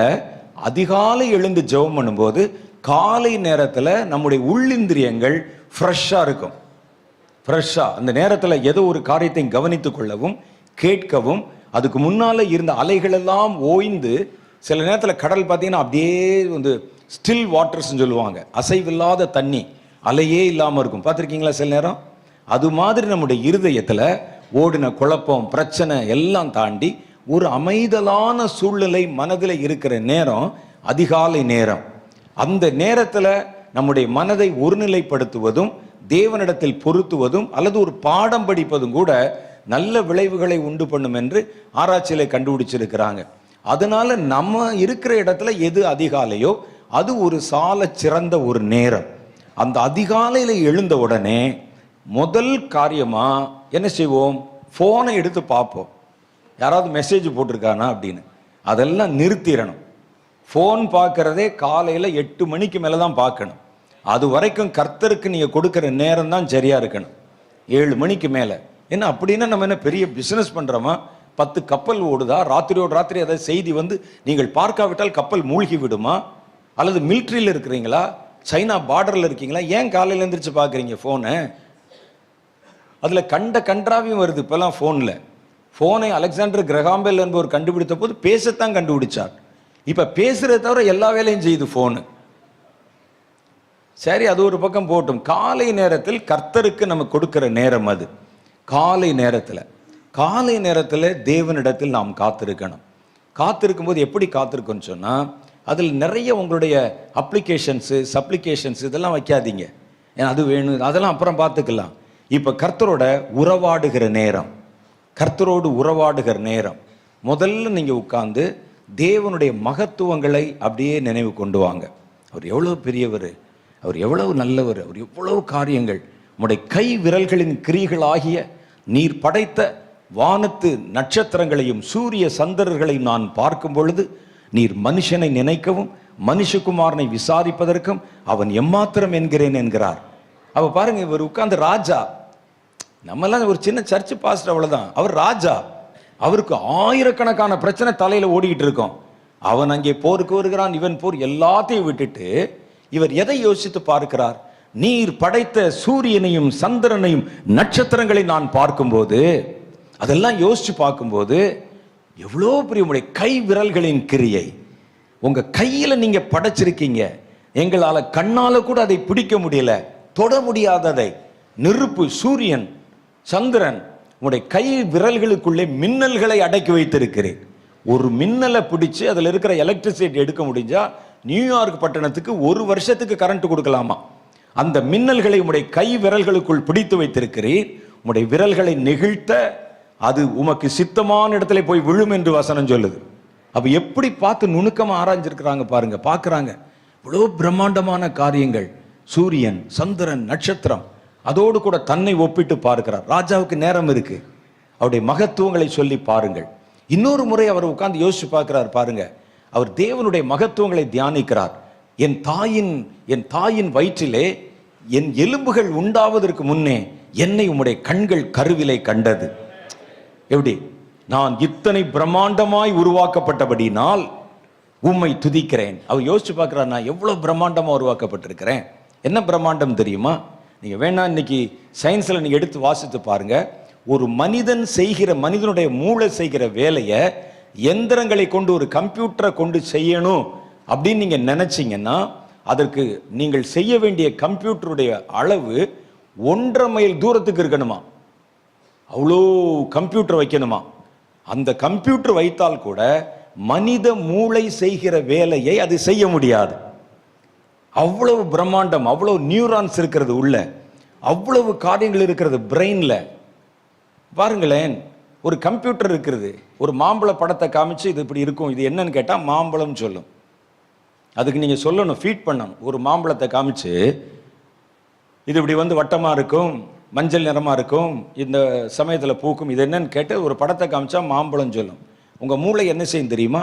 2வது ரூம்ல ஒருத்தன் மாம்பழம் சாப்பிட்டுக்கிட்டு இருந்தாலே அந்த வாசனை மூக்கில் அடிச்சோன்னா எவனோ மாம்பழம் சாப்பிட்றான்டான்னு சொல்லும். வீட்டில் பலாப்பழம் இருக்குதா, உள்ள நுழையும் போதே பலாப்பழம் இருக்குதா தெரிஞ்சிடும். அதுவும் ஆண்களை விட பெண்களுக்கு, அதிலும் குறிப்பாய் மனைவிகளுக்கு உண்டான கம்ப்யூட்டர் செய்யணும்னா 3 மைல் சுற்றளவில் செய்யணும். அவங்க நீங்க என்னைக்கோ பேசின வார்த்தையெல்லாம் ஞாபகத்தில் வச்சிருப்பாங்க. அன்னைக்கு நீர் அப்படி சொன்னீரே. தேர்ந்தெடுத்து லாயர் மாதிரி, நம்ம தெரியாத ஒன்றும் இல்லை, நீங்க கோச்சுக்கிறாதீங்க. கம்ப்யூட்டர் அவ்வளோ பிரம்மாண்டம். ஒரு மனிதனுடைய ஹார்ட் எப்படி ஓடுது, ஆச்சரியம். ஒரு மனிதனுடைய கை எப்படி அசைகிறது, ஆச்சரியம். நம்முடைய சரீரத்தில் ஒரு உறுப்பு பாதிக்கப்படுகிற வரைக்கும் அதோடைய இம்பார்ட்டன்ஸ் நமக்கு தெரியாது. சும்மா நடக்கிற மாதிரி இருப்போம். ஒரு சுண்டு விரல் திடீர்னு சுளுக்கிக்கிருச்சுன்னா அப்பதான் சுண்டு விரலுடைய முக்கியத்துவம் நமக்கு தெரியும். ஒரு கிட்னி எப்படி வேலை செய்கிறது, ஒரு இருதயம் எப்படி வேலை செய்கிறது. நம்முடைய நரம்பு மண்டலத்தை இழுத்து வச்சா 65 கிலோமீட்டர் நீளத்துக்கு வருமா. அவ்வளவு நரம்பை சுருட்டி உள்ள வச்சிருக்கிறாங்களே. இதெல்லாம் யோசிச்சு பார்க்கிறார், என்னை இத்தனை பிரம்மாண்டமாய் உருவாக்கி இருக்கிறீரே. ஒரு சின்ன கண்ணு தானங்க, கண்ணுக்குள்ள ஒரு சின்ன கண் விழி இருக்கிறது, பாப்பான்னு சொல்லுவாங்க, சின்னது, இவ்வளவுதான், ப்ளூ கலரா இருக்கும், அப்படியே மூடி மூடி திறக்கும். வானத்தில் இருக்கிற நட்சத்திரத்தை பார்த்துருதே, அவ்வளவு பெரிய மலையை தன்னுடைய கண்ணுக்குள்ளே அடக்கி விடுகிறதே. ஆச்சரியம் இல்லையா? நான் இத்தனை பிரம்மாண்டமாய் உண்டாக்கப்பட்டபடியினால், என்னை என் தாயின் வயிற்றிலே நீர் உருவாக்கினதுனால் அந்த பிரம்மாண்டத்தை நினைத்து நான் உம்மை துதிக்கிறேன். கர்த்தருடைய மகத்துவத்தை நினைச்சு பார்த்தா அத்தனை ஆச்சரியம். பெரிய காரியங்களை யோசிச்சு பார்த்தா கர்த்தர் படைத்த பிரம்மாண்டமான காரியங்கள் இருக்கு. சின்ன காரியங்களை யோசிச்சு பார்த்தா அது அதை விட பெருசா இருக்கு. அமீபான்னு சொல்றாங்க, கதிர்கள் சொல்றாங்க, அணு என்று சொல்றாங்க. ஒரு சின்ன அணு கண்ணுக்கே தெரியாது. அந்த அணுவை பிளந்தால் ஒரு பெரிய வெடிப்பு உண்டாகி விடுமாம். பாருங்க எவ்வளவு பெரிய காரியத்தை கர்த்தர் வச்சிருக்கிறார். ஒரு சுழற்சி விசையிலே கரண்ட் வந்து விடுமா. எவ்வளவு காரியத்தை இந்த பூமியில இன்னும் எவ்வளவு மர்மம் இருக்கா யாருக்கு தெரியும். எல்லாவற்றையும் கர்த்தர் படைத்ததுனால அவர் எவ்வளோ பெரிய தேவன். அதை அப்படியே கொஞ்ச நேரம் நினைச்சு பார்க்க பார்க்க பார்க்க பார்க்க நம்முடைய மனதிலே அப்படியே தேவனுடைய பிரம்மாண்டம், தேவனுடைய வல்லமை நம்முடைய மனதிலே அது விஸ்வரூபம் எடுக்க ஆரம்பிக்குது. அப்படியே அப்படியே கர்த்தரிடத்துல ஒன்றி போகிறோம், அவரிடத்துல உறவாடுகிறோம், அவருடைய மகத்துவங்களை தியானிக்கிறோம், அவர் வல்லமையை தியானிக்கிறோம், நம்முடைய வாழ்க்கையில் செய்த நன்மைகளை நம்ம அப்படியே தியானிக்கிறோம், அப்படியே கர்த்தரிடத்திலே பொருந்தி போகிறோம், அப்படியே நம்ம காத்திருக்கிறோம். தேவனுடைய மகத்துவங்களை சொல்லி கர்த்தரை நம்ம துதிக்கிறோம். காலையில முதல்ல வாய் விட்டு துதிக்கிறோம், அப்புறம் கொஞ்ச நேரம் அப்படியே கர்த்தரை துதிச்சு வரும்போதே நமக்கு அவரை துதிக்கணும்னு வந்துடும். இவ்வளவு பிரம்மாண்டமாய் உருவாக்கப்பட்டபடினால். ஒரு பாஸ்டர் அப்படிதான் ஒரு முறை, ஒரு அமெரிக்காவில் இருக்க பாஸ்டர், அவருக்கு ஒரு சோர்வு வந்து விட்டது. என்ன கர்த்தர் எனக்கு என்ன செய்தார் பாருங்க. எல்லாரும் நல்லா சபை கட்டிட்டான், சர்ச்சு கட்டிட்டான், கார் வாங்கிட்டான், பங்களா வச்சுட்டான். ஏதோ என் வாழ்க்கை ஒரு வெறுமையா இருக்க மாதிரி இருக்குதே. என்ன தேவன் எனக்கு மாத்திரம் ஏன் இப்படி செய்கிறார், அவர் என்ன எனக்கு நன்மை செய்தார் அப்படின்னு மனம் செலுத்து போய் ராத்திரி படுத்திருந்தாராம். காலையில 3 மணி இப்படி நினைச்சுக்கிட்டே இருந்திருக்கிறாரு. கர்த்தர் எனக்குன்னு என்ன செய்தார். ஒரு மெல்லிய சத்தம் கேட்டதாம், மகனே உன் கால் விரலை அசைத்து பாருங்க. ஓச்சுடா, முடிஞ்சு போல கதை. சத்தம் கேட்குது, உன் கால் கட்ட விரலை மாத்திரம் அசைத்து பாரு என்றார். மெல்ல அசைத்து பார்த்தாராம். அசைத ஆண்டவர் என்றாராம். கர்த்தர் சொன்ன அசைதில்லை, அதற்காக துதி. இதை அசைக்க முடியாம எத்தனை பேர் படுத்திருக்கான்னு தெரியுமா உனக்கு? உன் கால் பாதத்தை மெல்ல ஆட்டிப்பாரு. ஆடுதா ஆண்டவரே, ஆடுதா, அதுக்காக துதி. காலை அசைக்க முடியாம எத்தனை பேர் கட்டில படுத்திருக்கான்னு தெரியுமா உனக்கு? மூச்சை நல்லா இழுத்து விட்டு பாரு. வருது ஆண்டவரே. வராம எத்தனை பேர் சிலிண்டர்ல படுத்திருக்கான்னு தெரியுமா உனக்கு? கொரோனா காலத்துல பாருங்க, சிலிண்டர், இந்த சிலிண்டர் பண்ணுங்க, அந்த சிலிண்டருக்கு அலைஞ்சாம் பாருங்க ஜனங்கள் தெருவில். அப்பதான் தெரியுது நம்ம சுவாசிக்கிற காற்று எவ்வளவு முக்கியம் என்று. கர்த்தர் இதெல்லாம் இலவசமாய் நமக்கு கொடுத்திருக்கிறார், இலவசமா நமக்கு கொடுத்திருக்கிறார். உன் காலை அசை வச்சிருக்கிறேன், கையை அசை வச்சிருக்கிறேன், கை தட்ட முடியுது, நாக்கு பேச முடியுது, கண்ணு பார்க்க முடியுது. துதி. அது இல்லாம எத்தனை பேர் படுத்திருக்கிறாங்க? சாப்பிட்டா நமக்கு உடனே டைஜஷன் ஆயிருதே, துதி. எத்தனை பேருக்கு சாப்பிட்டுட்டு 10 இவ்வளவு மாத்திரை எள்ளி போடுறான், சுக்கு இல்லை கசாயங்க ஒன்று குடிக்கிறான், நமக்கு நல்லா இருக்குது ஆரோக்கியம். துதி. கர்த்தர் செய்த நன்மைகளுக்கு அவரை துதியுங்கள். அதை நினைத்து நினைத்து துதிக்க துதிக்க அவர் மேல ஒரு அன்பும் ஒரு விசுவாசமும் ஒரு மரியாதையும் ஒரு பாசமும் நமக்கு உண்டாகும். அப்படி துதிக்க ஆரம்பிக்கும், அதான் மனம் விட்டு துதிப்பது. அப்படி துதிக்க ஆரம்பிச்ச போது நல்லா வாய் விட்டு துதிக்கிறீங்கல்ல, துதிச்சுக்கிட்டே இருக்கும்போது உங்க சத்தத்தை அப்படியே குறைச்சு குறைச்சு குறைச்சு சத்தத்தை நிறுத்திட்டு உங்கள் இருதயத்திலே அந்த துதியை டிரான்ஸ்ஃபர் பண்ணணும். அப்படியே உள்ள. அன்னாள் ஜெபித்தாள், அவருடைய வாய் மாத்திரம் அசைந்தது, சப்தமோ கேட்கப்படவில்லை. நீங்க கொஞ்சம் கொஞ்சமா நீங்க துதிக்க ஆரம்பிச்சு நாக்குல துதிக்கிற துதிய நம்முடைய மனசுக்குள்ள கொண்டு போகணும். அதான் ரொம்ப முக்கியம். அப்படியே அமைதியா நின்று துதிச்சுக்கிட்டே இருங்களேன். முதல்ல நீங்க துதிக்கும் போது என்ன நடக்கும்னு சொல்றேன். கொஞ்ச நேரம் அமைதியா உட்கார்ந்து கண்ணை மூடி அப்படியே கர்த்தருடைய மகத்துவங்களை நினைச்சு அவரை நீங்கள் முதல்ல வாய் விட்டு துதிக்க ஆரம்பிச்சீங்க. அந்த துதி அப்படியே இருதயத்துக்குள்ள கொண்டு போயிட்டீங்க. அப்படி வரும்போது அப்படியே உங்களை அறியாம தூக்கம் வந்துடும். பயப்படாதீங்க. நீங்க தூங்கினாலும் கர்த்தருடைய மடியில தான் தூங்குவீங்க. பயப்படாதீங்க. ஏன்னா அது வரும்போது உங்களுடைய இருதயம் அப்படியே தன்னை சுருக்கி கொண்டு ஆவி எழுந்திருக்க ஆரம்பிக்கும். அந்த நேரம் நமக்கு பார்த்தா அது ஒரு சடன் ஸ்லீப் மாதிரி தெரியும் சில நேரம். பயப்பட வேண்டாம். முதல்ல அப்படிதான் இருக்கும். ஒரு 2 நாளைக்கு அப்படி இருக்கும். ஐயோ தூங்கிட்டோமோ. அதுக்கு மன்னிப்பு கேட்டுட்டு இருப்பான் சில ஆளு. ஜெபம் பண்ணும்போது தூங்கிட்டேன் ஆண்டவரேன்னு சொல்லி. கர்த்தர் அப்படியெல்லாம் வந்து கழுத்துல மீச்சு கொண்டுற மாட்டார். ஜெபம் பண்ணும்போது தூங்க வச்சுற ராஸ்கல் அப்படின்னு. பரவாயில்ல, விட்டுருங்க. 2 நாள் 3 நாள் நீங்கள் ஜெபம் பண்ண ஆரம்பித்து காத்திருக்கும் போது நீங்க செஞ்சு பாருங்களேன், நடக்குதா இல்லையான்னு. நீங்கள் அமைதியாய் அமர்ந்திருக்கும் போது அந்த மனதில் வருகிற துதி கூட அப்படியே கொஞ்சமா குறைந்து ஒரு அது என்ன சொல்றது, ஒரு வெள்ளிய நீரோடை போல உங்கள் இருதயம் மாறுறதை பார்ப்பீங்க. அப்படி இருக்கும்போது உள்ளுக்குள்ள ஒரு சத்தம், மெல்லிய சத்தம் கேட்கும். அமர்ந்த மெல்லிய சத்தம். கர்த்தர் அமர்ந்த மெல்லிய சத்தத்திலே எலியாவுக்கு தன்னை வெளிப்படுத்தினார். அந்த சத்தம், மெல்லிய சத்தம் கேட்கும். நீங்க அதை கூர்ந்து கேட்க ஆரம்பிக்கீங்களேன், ஒரு ஆள் பேசுற மாதிரியே கேட்கும். அவர் உங்களோட பேசுவது நல்லா புரியும். கர்த்தர் பேசுவார். கர்த்தர் எங்கே இருக்கிறார் என்று நீங்கள் நினைக்கிறீர்கள்? கர்த்தர் நமக்குள்ளதான் வாசம் பண்ணுகிறார். ஒரு மனிதனுக்குள்ளே ஒரு ஸ்பிரிட் இருக்குது. எல்லாருக்குள்ளேயும் நமக்குள்ள ஆவி இருக்கிறதுனால தான் நம்ம உயிரோடு இருக்கிறோம். ஆவி இருக்கா இல்லையா? நமக்கு ஆவி இருக்கு. அந்த ஆவி தான் நம்முடைய சரீரத்தை இயக்கி கொண்டிருக்கிறது. நம்ம நினைக்கிறோம் கண்ணில் தான் பார்வை இருக்குன்னு நினைக்கிறோம். கண்ணில் இல்லை, ஆவியில தான் பார்வை இருக்குது. ஆவி வெளியே போய்விட்டால் கண்ணு நல்லா இருந்தா கூட அது பார்க்காது. பார்க்குமா? அப்போ ஆவியில் இருக்கிற கண்ணு உங்க கண்ணுக்கு பின்னால இருந்து இந்த உலகத்தில் இருக்கிற காட்சிகளை பார்க்கிறது. நமக்குள்ள ஒரு ஸ்பிரிட் இருக்கு. இந்த ஸ்பிரிட் இருக்கிறதுனால தான் நம்ம உட்கார்ந்து இருக்கிறோம். ஆனால் என்னன்னா, நீங்கள் சரீரத்துக்குள் உங்கள் ஆவியை வைத்துக்கொண்டு உட்கார்ந்து இருக்கிறதுனால நான் பயப்படாம இருக்க முடியுது. நீங்க சரீரத்தை விட்டு வெறும் ஆவியா வந்து உட்கார்ந்தா பயந்துருவாங்க யாருமே. ஒரு கணவன் மரித்து விட்டான், மனைவி அழுகிறாள், என்னை விட்டுட்டு போயிட்டீங்களே, என் எதிர்காலம் எப்படி இருக்கு ஐயா, என்னை எடுத்துக்கொண்டு உம்மை வந்து விட்டுறக்கூடாதா, நான் இனிமேல் எங்க போவேன், உம்மை நான் இனிமேல் எப்ப பார்ப்பேன் என்று அழுது கொண்டிருக்கிறாள். ராத்திரி 12 மணிக்கு வந்து கணவன் கதவை தட்டுறான். கதவை தட்டுற சத்தம் கேட்குது அந்த அம்மாளுக்கு.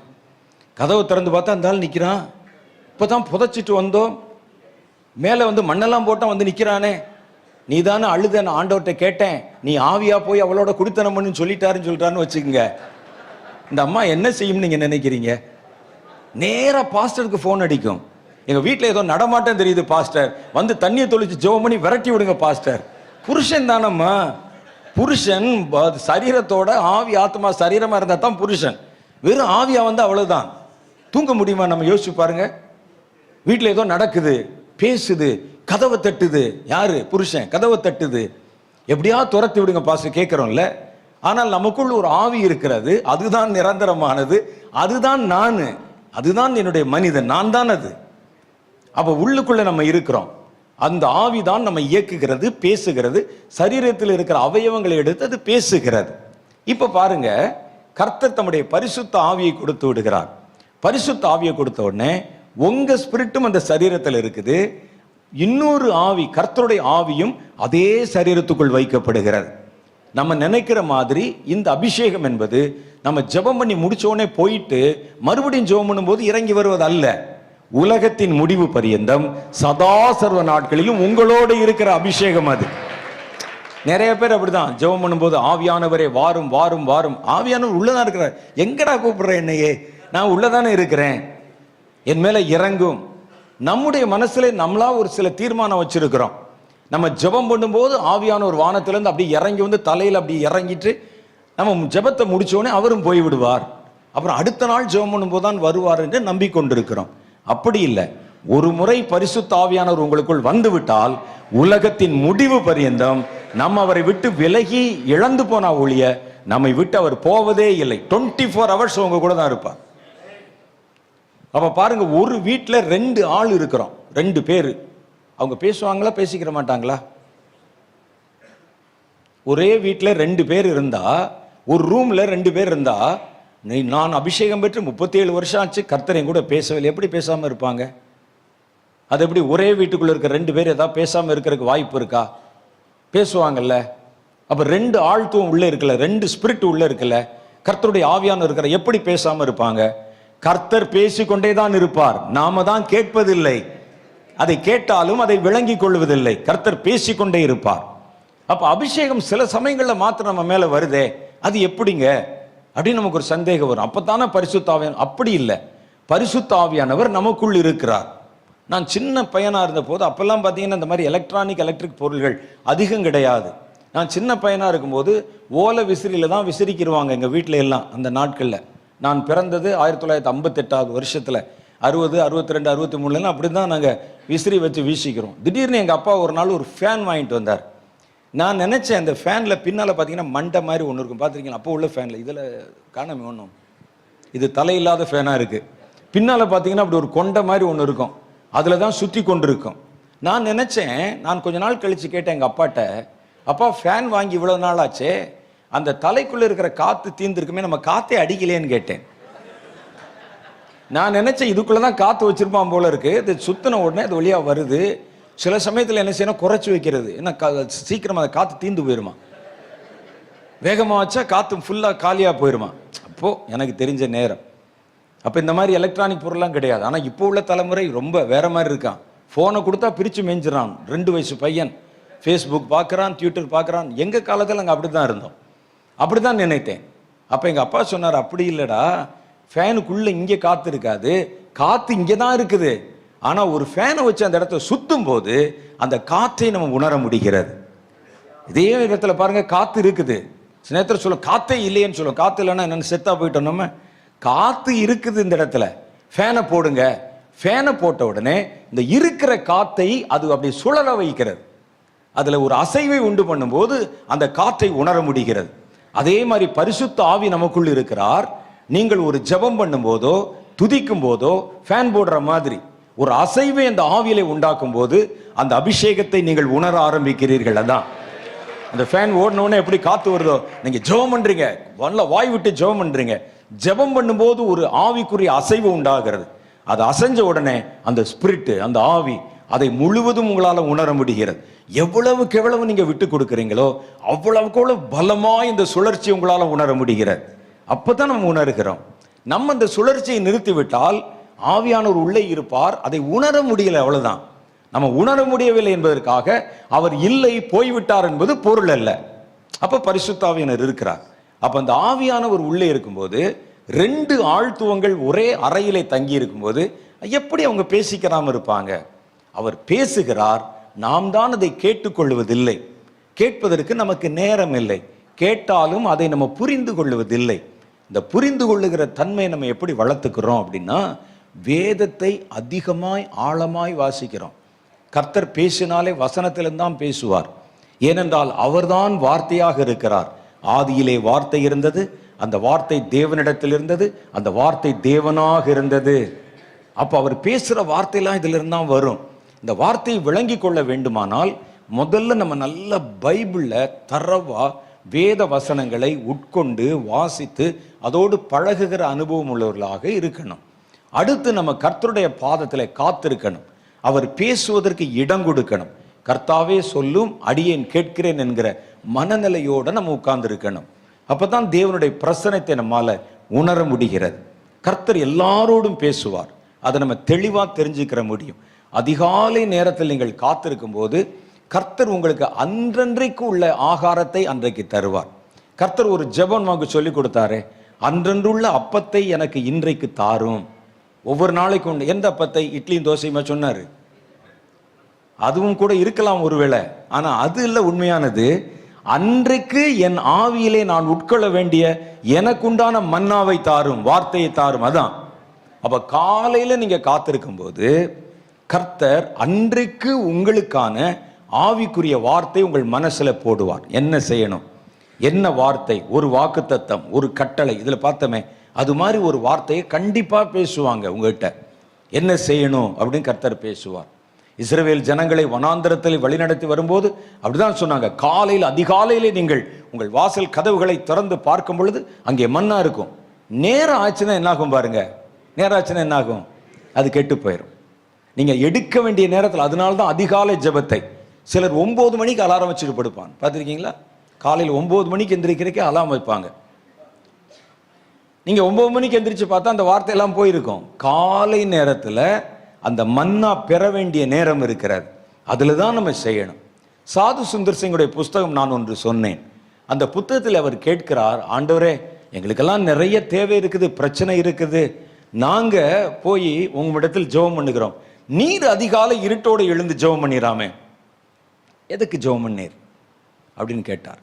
நாங்க மனுஷன், எங்களுக்கு பல 100 பிரச்சனைக்கும் ஜெபம் பண்றோம், நீர் எதற்கு ஜெபம் பண்ணுவீர், காலையிலே எழுந்தி அதை பற்றி எனக்கு சொல்லணும் அப்படின்னு சொன்னாராம். அப்ப இயேசு கிறிஸ்து சொன்னாராம், காலையிலே நான் போய் பிதாவின் சமூகத்தில் காத்திருந்து இன்றைக்கு நான் என்ன செய்யணும் என்பதை அவரிடத்தில் கேட்பேன். இன்னைக்கு எனக்கு என்ன ப்ரோக்ராம், நான் என்ன செய்யணும், அவர் எனக்கு காண்பிக்கிறது எதுவோ அதை தவிர நானா எதையும் செய்ய மாட்டேன். வேதம் அப்படிதான் சொல்லுது. பிதாவானவர் தன் குமாரனுக்கு காட்டுகிறது எதுவோ அதை தவிர குமாரன் தாமா எதையும் செய்ய மாட்டார். அந்த அதிகாலை நேரத்தில் அவருடைய சித்தத்தை தேடுவேன், அதுல கர்த்தர் என்ன சொல்லுகிறாரோ அதே மாதிரி செய்வேன். இன்னைக்கு 10 பேரை குணமாக்கணும் என்றால் 10 பேரை இஷ்டப்படி குணமாக்குவதில்லை, யாரை முதல்ல குணமாக்கணும், முதல்ல கை சூம்பியனவனை குணமாக்கணுமா, கண் பார்வை இல்லாதவனை எல்லாமே சொல்லுவாங்களாங்க பரலோகத்தில். இன்னைக்கு உம்முடைய ப்ரோக்ராம் இதுதான். பூமியில பிதாவானவர் தாம் செய்யும்படி குமாரனுக்கு காட்டுகிறது எதுவோ அதை தவிர தாமாய் அவர் என்னும் செய்ய மாட்டார்.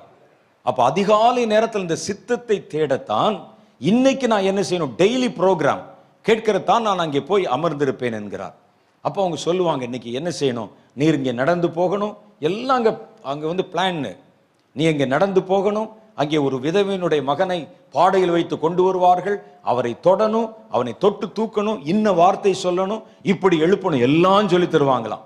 நம்ம அப்படி இல்லை, வாங்க போவோம், வரும்போது என்ன நடக்குதோ நடக்கட்டும் போறோம். அதனாலதான் நம்முடைய வாழ்க்கையில கர்த்தருடைய வல்லமை போன்ற வல்லமை நம்மால விளங்கி கொள்ள முடியல. அப்ப இனி நம்ம என்ன செய்யணும்னா, அதிகாலை நேரத்துல நமக்கு தேவன் தருகிற ஆவிக்குரிய பலனை பெற்றுக்கொள்ளவும், நமக்கென்று அன்றைக்கு வைத்திருக்கிற அப்பத்தை பெற்றுக்கொள்ளவும், அன்றைக்கு நீங்கள் செய்யும்படி தேவன் உங்களுக்கு வைத்திருக்கிற சித்தத்தை பெற்றுக்கொள்ளவும் காத்திருந்து ஜெபம் பண்ணி பாருங்களேன். 2 வாரத்துக்குள்ள உங்களுடைய ஆவிக்குரிய வாழ்க்கையும் சர்ச்சுடைய நிலைமை வேற மாதிரி மாறிவிடும். நீங்கள் பேசுகிற வார்த்தை ஜனங்களுக்கு தேவனுடைய வார்த்தை போல் இருக்கும். இது வரைக்கும் பாஸ்டர் பேசுறதுன்னு சொன்னாங்க, இல்ல இது தேவனுடைய சத்தம், கண்டுபிடிச்சிருவாங்க ஜனங்கள். உங்க வார்த்தை தேவனுடைய சத்தமா இருக்கும். ஆம், அது உண்மையிலே தேவனுடைய சத்தம் தான். இந்த அதிகாலை நேரத்தில் தேவனை தேடும் போதுதான் புதிய ஆவிக்குரிய காரியங்கள் வெளிப்பட ஆரம்பிக்குது. நமக்குள்ள இருக்கிற நம்முடைய ஆவி நம்முடைய சரீரத்தை மேற்கொண்டு விட்டு அது வெளியே வர ஆரம்பிக்குது. ஆவியை பார்க்கும், சரீரம் மாம்சத்துக்குரியதை பார்க்கும். பாருங்க, ஒரு மனிதனுக்குள் நான் ஏற்கனவே சொன்ன மாதிரி எனக்குள்ள ஒரு ஸ்பிரிட் இருக்குது, வெளியே ஒரு சரீரமும் இருக்கிறது. இந்த ஸ்பிரிட்ல ஒரு கண் இருக்குது, கண் இருக்கிறதா இல்லையா? ஸ்பிரிட்ல கண் இருக்கு. இந்த ஸ்பிரிட்ல இருக்கிற கண்ணு இந்த மாம்சத்தின் கண்ணுக்கு பின்னால தன்னை பொருத்தி கொண்டு அது வழியாய் பார்க்கிறது. உங்க எல்லாருக்கும் அப்படித்தான் இருக்கு. ஆனா எனக்கு 3 கண் இருக்கு. கண்ணாடி ஒன்று இருக்கு, கண்ணு ஒன்று இருக்கு, பின்னால ஒரு ஆவி இருக்கு. ஆவி என் கண் வழியாய் கண்ணாடிக்குள்ள வழியா பார்க்குது. அப்ப என்ன செய்யறோம் பாருங்க, இந்த ஸ்பிரிட் அதுல ஒரு கண் இருக்கு. எப்படி அந்த கண் இருக்கு நான் சொல்றேன். ஆவின்னு சொன்னோடனே நம்ம என்னமோ அந்த அப்படியே வந்து வெள்ளையா போற மாதிரி புகை நினைக்க கூடாது. ஆவியில் எல்லாமே இருக்கிறது. பாருங்கள், ஐஸ்வர்யவான் மரித்தான், லாசருவும் மரித்தான். வசனத்துல போட்டிருக்கு, ஐஸ்வர்யவான் தன் கண்களை ஏறெடுத்து பார்த்து, அவன் தான் மரிச்சிட்டான் ஐயா, கண்ணைத்தான் அடக்கம் பண்ணிட்டவன் நாங்க. அவனுடைய ஆவியில ஒரு கண் இருக்கு. அவன் சொல்லுகிறான், லாசரு தன் கை விரல்களை, லாசரு மரித்து போய் அங்க ஆவியில உட்கார்ந்து இருக்கிறாரு, தன் கை விரலை தண்ணீரில் தோய்த்து என் நாவை குளிர பண்ணும்படி ஒரு சொட்டு. அப்ப பாருங்க, ஒரு மனிதனுடைய சரீரத்தில் என்னென்ன இருக்குமோ அதெல்லாம் அந்த ஸ்பிரிட்ல இருக்கு. அந்த ஸ்பிரிட் கரெக்டா அந்த இடத்துல வந்து பொருந்தி வெளியே இருக்கிற சரீரத்தின் வழியா இந்த உலகத்தை பார்க்கிறது. அப்படி பார்க்கும்போது என்ன ஆகுதுன்னு கேட்டீங்கன்னா, இதுல இருக்கக்கூடிய ஆவிக்குரிய காரியங்களை எல்லாம் ஃபில்டர் பண்ணிட்டு இந்த ஆவி சரீரத்தில் உலகத்துல என்னென்ன இருக்கோ மெட்டீரியல் திங்ஸ் அதை மாத்திரம் பார்க்குது. ஏன்னா இந்த ஊடகத்தின் வழியாய் பார்க்கும் பொழுது ஒரு பச்சை கண்ணாடி போட்டு பார்த்தா எல்லாம் பச்சையா தெரியுது, மற்ற கலர் எல்லாம் இந்த கண்ணாடி ஃபில்டர் பண்ணி விடுகிறது. எனக்குள்ள இருக்கிற ஆவிக்குரிய ஆவியின் கண் மாம்சத்தின் கண் வழியாய் பார்க்கும் பொழுது ஆவிக்குரிய காரியங்களை எல்லாம் ஃபில்டர் பண்ணிட்டு மாம்சத்தின் காரியங்களை மாத்திரம் பார்க்குது, மற்றெல்லாம் ஃபில்டர் ஆயிருது. அப்ப நம்ம இங்க பார்க்கிறோம், நம்ம இங்க உட்கார்ந்து இருக்கிறோம், உங்களுக்குள்ள ஆவி இருக்குது, அந்த ஆவி தான் பார்க்குது, ஆனால் மாம்சத்தின் வழியாய் பார்க்குது. சொல்ல புரியுதா உங்களுக்கு அல்ல குழப்பறேனா? சரி, பார்க்குது. இப்ப பார்க்கும்போது உங்களுக்கு என்னென்ன தெரிகிறது? ஒரு மைக்கு தெரியுது, மேடை தெரியுது, நான் தெரிகிறேன், லைட்டு தெரியுது, ஃபேன் தெரியுது, கேமரா தெரியுது, அண்ணன் தெரியுறாங்க, இதெல்லாம் தெரிகிறது, எல்லாம் மாம்சத்தில் தெரிகிறது. இப்போ என்ன செய்கிறோம் என்றால், மாம்சம் மாம்சத்தை பார்க்கும், ஆவிதான் ஆவியை பார்க்கும். ஆனால் உண்மையிலே இந்த அறையிலே இவ்வளவுதான் இருக்கிறதா அப்படின்னு கேட்டிங்கன்னா இல்லை. இதை தாண்டி இன்னும் நிறைய ஸ்பிரிச்சுவலாக நிறைய மெட்டீரியல்ஸ் உள்ள இருக்கு. என்ன இருக்கிறது? சின்னது யோசிச்சு பார்ப்போம். ஒவ்வொரு மனிதனும் அபிஷேகம் பண்ணப்படும் போது அவனுக்கு 2 தேவதூதர்கள் நியமிக்கப்பட்டுருவாங்க. 2 பேர் இருப்பாங்க உங்க கூட. வேதம் சொல்லுகிறது, நான் பூமியில் இருக்கிறேன், உன் வாயின் வார்த்தைகள் சுருக்கமாய் இருப்பதாக, உன்னுடைய தூதனுக்கு முன்பாக நீ நான் அறியாமல் சொன்னேன் என்று சொல்லாத, ஏனென்றால் உங்கள் தூதர்கள் தினமும் உங்கள் தேவனை தரிசிக்கிறார்களேன்னு வசனத்தில் சொல்லுது. அப்ப நமக்குன்னு 2 தேவதூதன் இருப்பான். ஒரு தேவதூதன் உங்களை பாதுகாத்து கொள்ளுகிறவர், கூடவே வருவாங்க. இன்னொரு தேவதூதன் கர்த்தரிடத்தில் நீங்க பேசுறத கர்த்தரிடத்திலும் கர்த்தர் பேசுகிறத உங்களிடத்திலும் கொண்டு வருகிற ஒரு தேவதூதன். தேவதூது பரலோகத்திலிருந்து வந்ததுன்னா அதை கொண்டு வர்றதுக்கு ஒரு தேவதூதன். அப்ப நீங்க சும்மா இல்ல, 2 பேர் உங்க கூட இருப்பாங்கல்ல. அப்ப எவ்வளவு பேர் இருப்பாங்க இந்த இடத்துல பாருங்கள். இங்கே 1300 பேர் இருக்கிறாங்க. அதை 2ஆல பெருக்கிக்கங்க, என்ன நடக்குது? அப்போ உங்களையும் சேர்த்துக்கங்க. அப்போ 3 பங்கு ஆட்கள் இந்த இடத்துல இருக்கிறாங்க, நம்ம கண்ணுக்கு தெரியாது. அப்ப இயேசு இங்கே இருக்கிறார். இயேசு அப்பதான் சிங்கிளா வந்தார், இப்ப ராஜாவாயிட்டார்ல, உயிர் தெழுந்துட்டார்ல, தனியா வருவாரா? அப்ப தலைவர் வந்தா எப்படி வருவாரு? அவர் கூட ஒரு சேனை வந்து நிற்பாங்க. இயேசு சொன்னா நான் இங்குதான் இருக்கிறேன், முதல்ல நம்ம ஜெபம் பண்ணும்போது சொல்லிட்டாங்களே.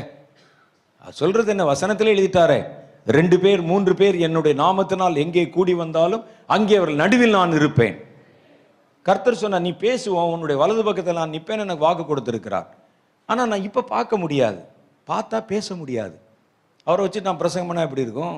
ஜோக்காவது அடிக்க முடியுமா? நான் ஒரு வார்த்தை பேசிட்டு அவரை பார்க்க, அப்புறம் ஒரு வார்த்தை பேசிட்டு அப்படி பார்க்க. பெரிய ஊழியக்காரர்கள் இருந்தாலே பேச முடியாது, நமக்கு அப்படி நாக்கெல்லாம் குளரும், தப்பா பேசிடுவோமோன்னு. இயேசு வச்சுட்டு எப்படிங்க பேசுறது? அதனால அவர் மறைந்து இருக்கிறார்.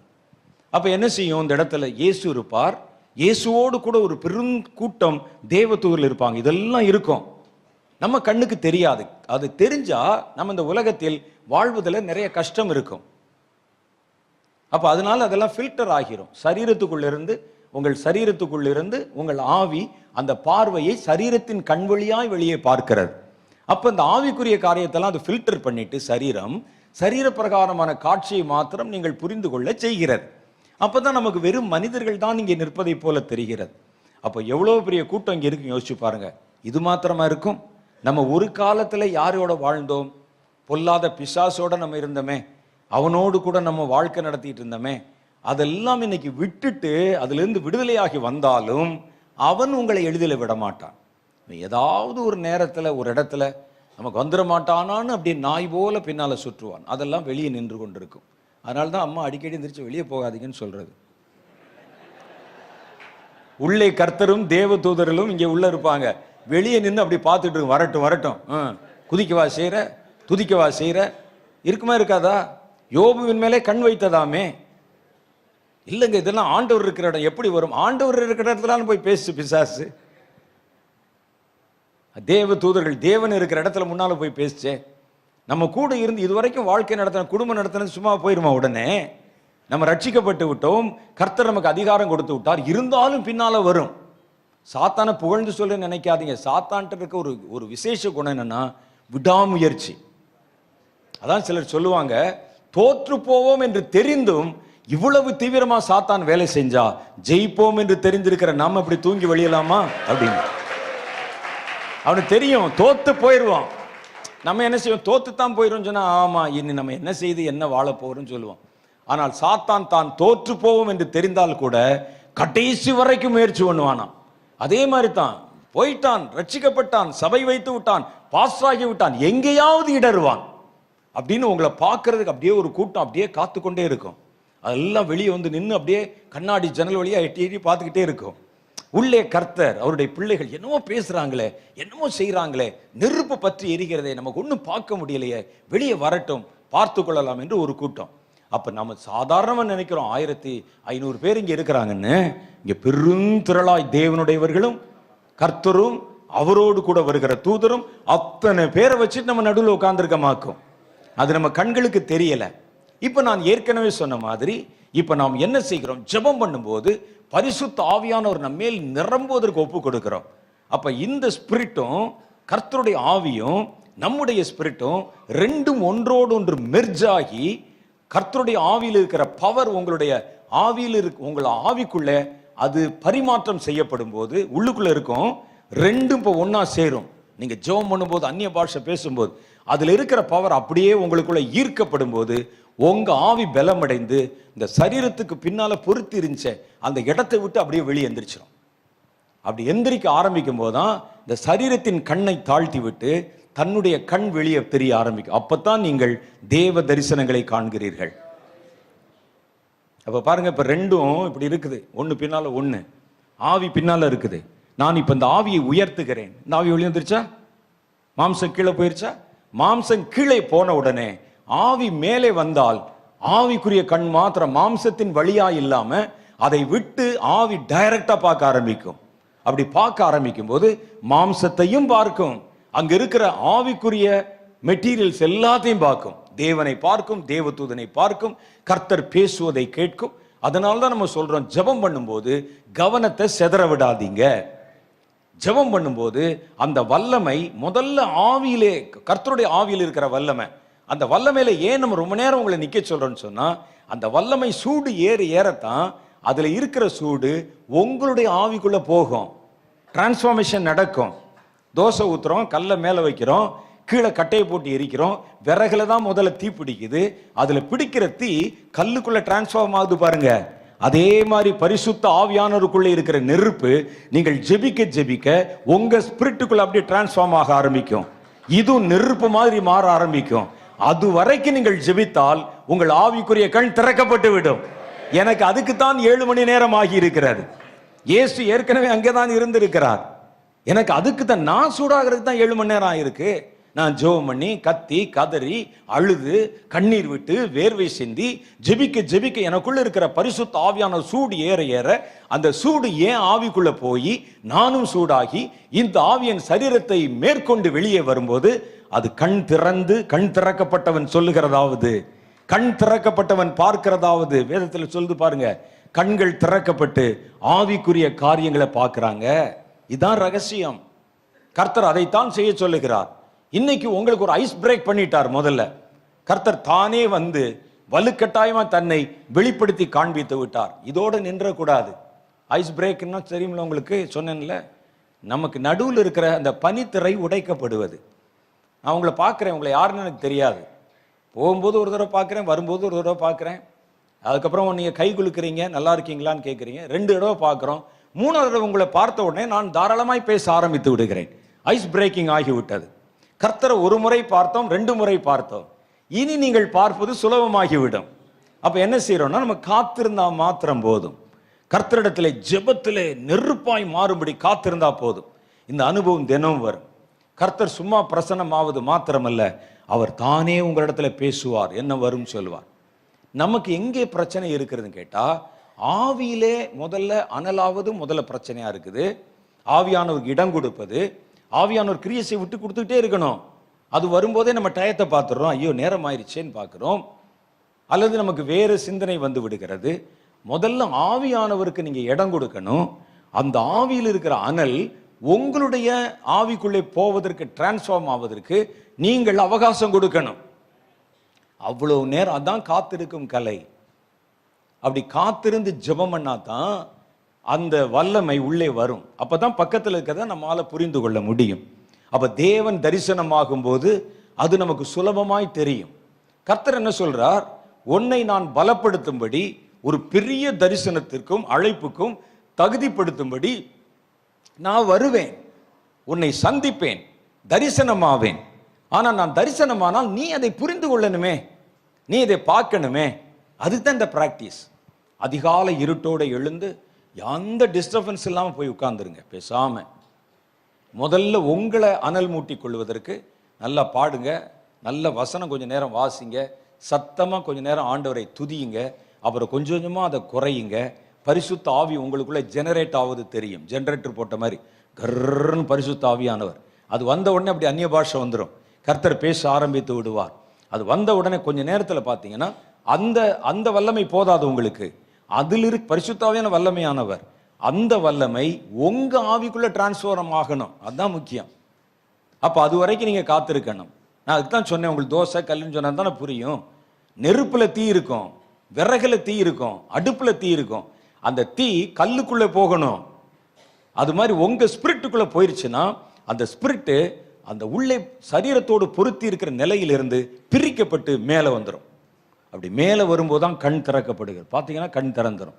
ஜெபம் பண்ணும்போதே கண் திறக்க ஆரம்பிச்சிடும். நான் பல வருடமாக இந்த அனுபவத்தில் இருக்கிறதுனால எனக்கு சூடாவதற்கு ரொம்ப நேரம் ஆகாது.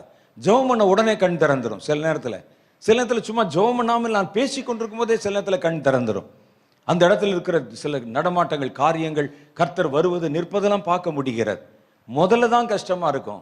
கொஞ்சம் பழகிட்டீங்கன்னா கர்த்தரோடு உறவாடுவது ரொம்ப சுலபமாகிவிடும். ரெண்டாவது காரியம், கர்த்தர் என்ன செய்வார் பாருங்க, தேவனுடைய ராஜ்யத்துக்குரியவைகளை உங்களோட பேசணும். இனி அடுத்து நீங்க என்ன செய்யணும்னு சொல்லணும் இல்ல. இனி வரப்போவது தேவனுடைய ராஜ்யம் தானே. அந்த ராஜ்யத்தை கட்டுகிற கட்டுமான பணியில தானே கர்த்தர் அழைத்திருக்கிறார். அதை கட்டணும்னா அந்த ராஜ்யத்தை பற்றி பேசணும்ல. அதை குறித்து கர்த்தர் பேச விரும்புகிறார் நம்மிடத்துல. அப்ப கர்த்தர் பேசுவதை நாம் எப்படி கேட்பது? தேவனுடைய ரகசியங்களை நாம் எப்படி பெற்றுக்கொள்வது?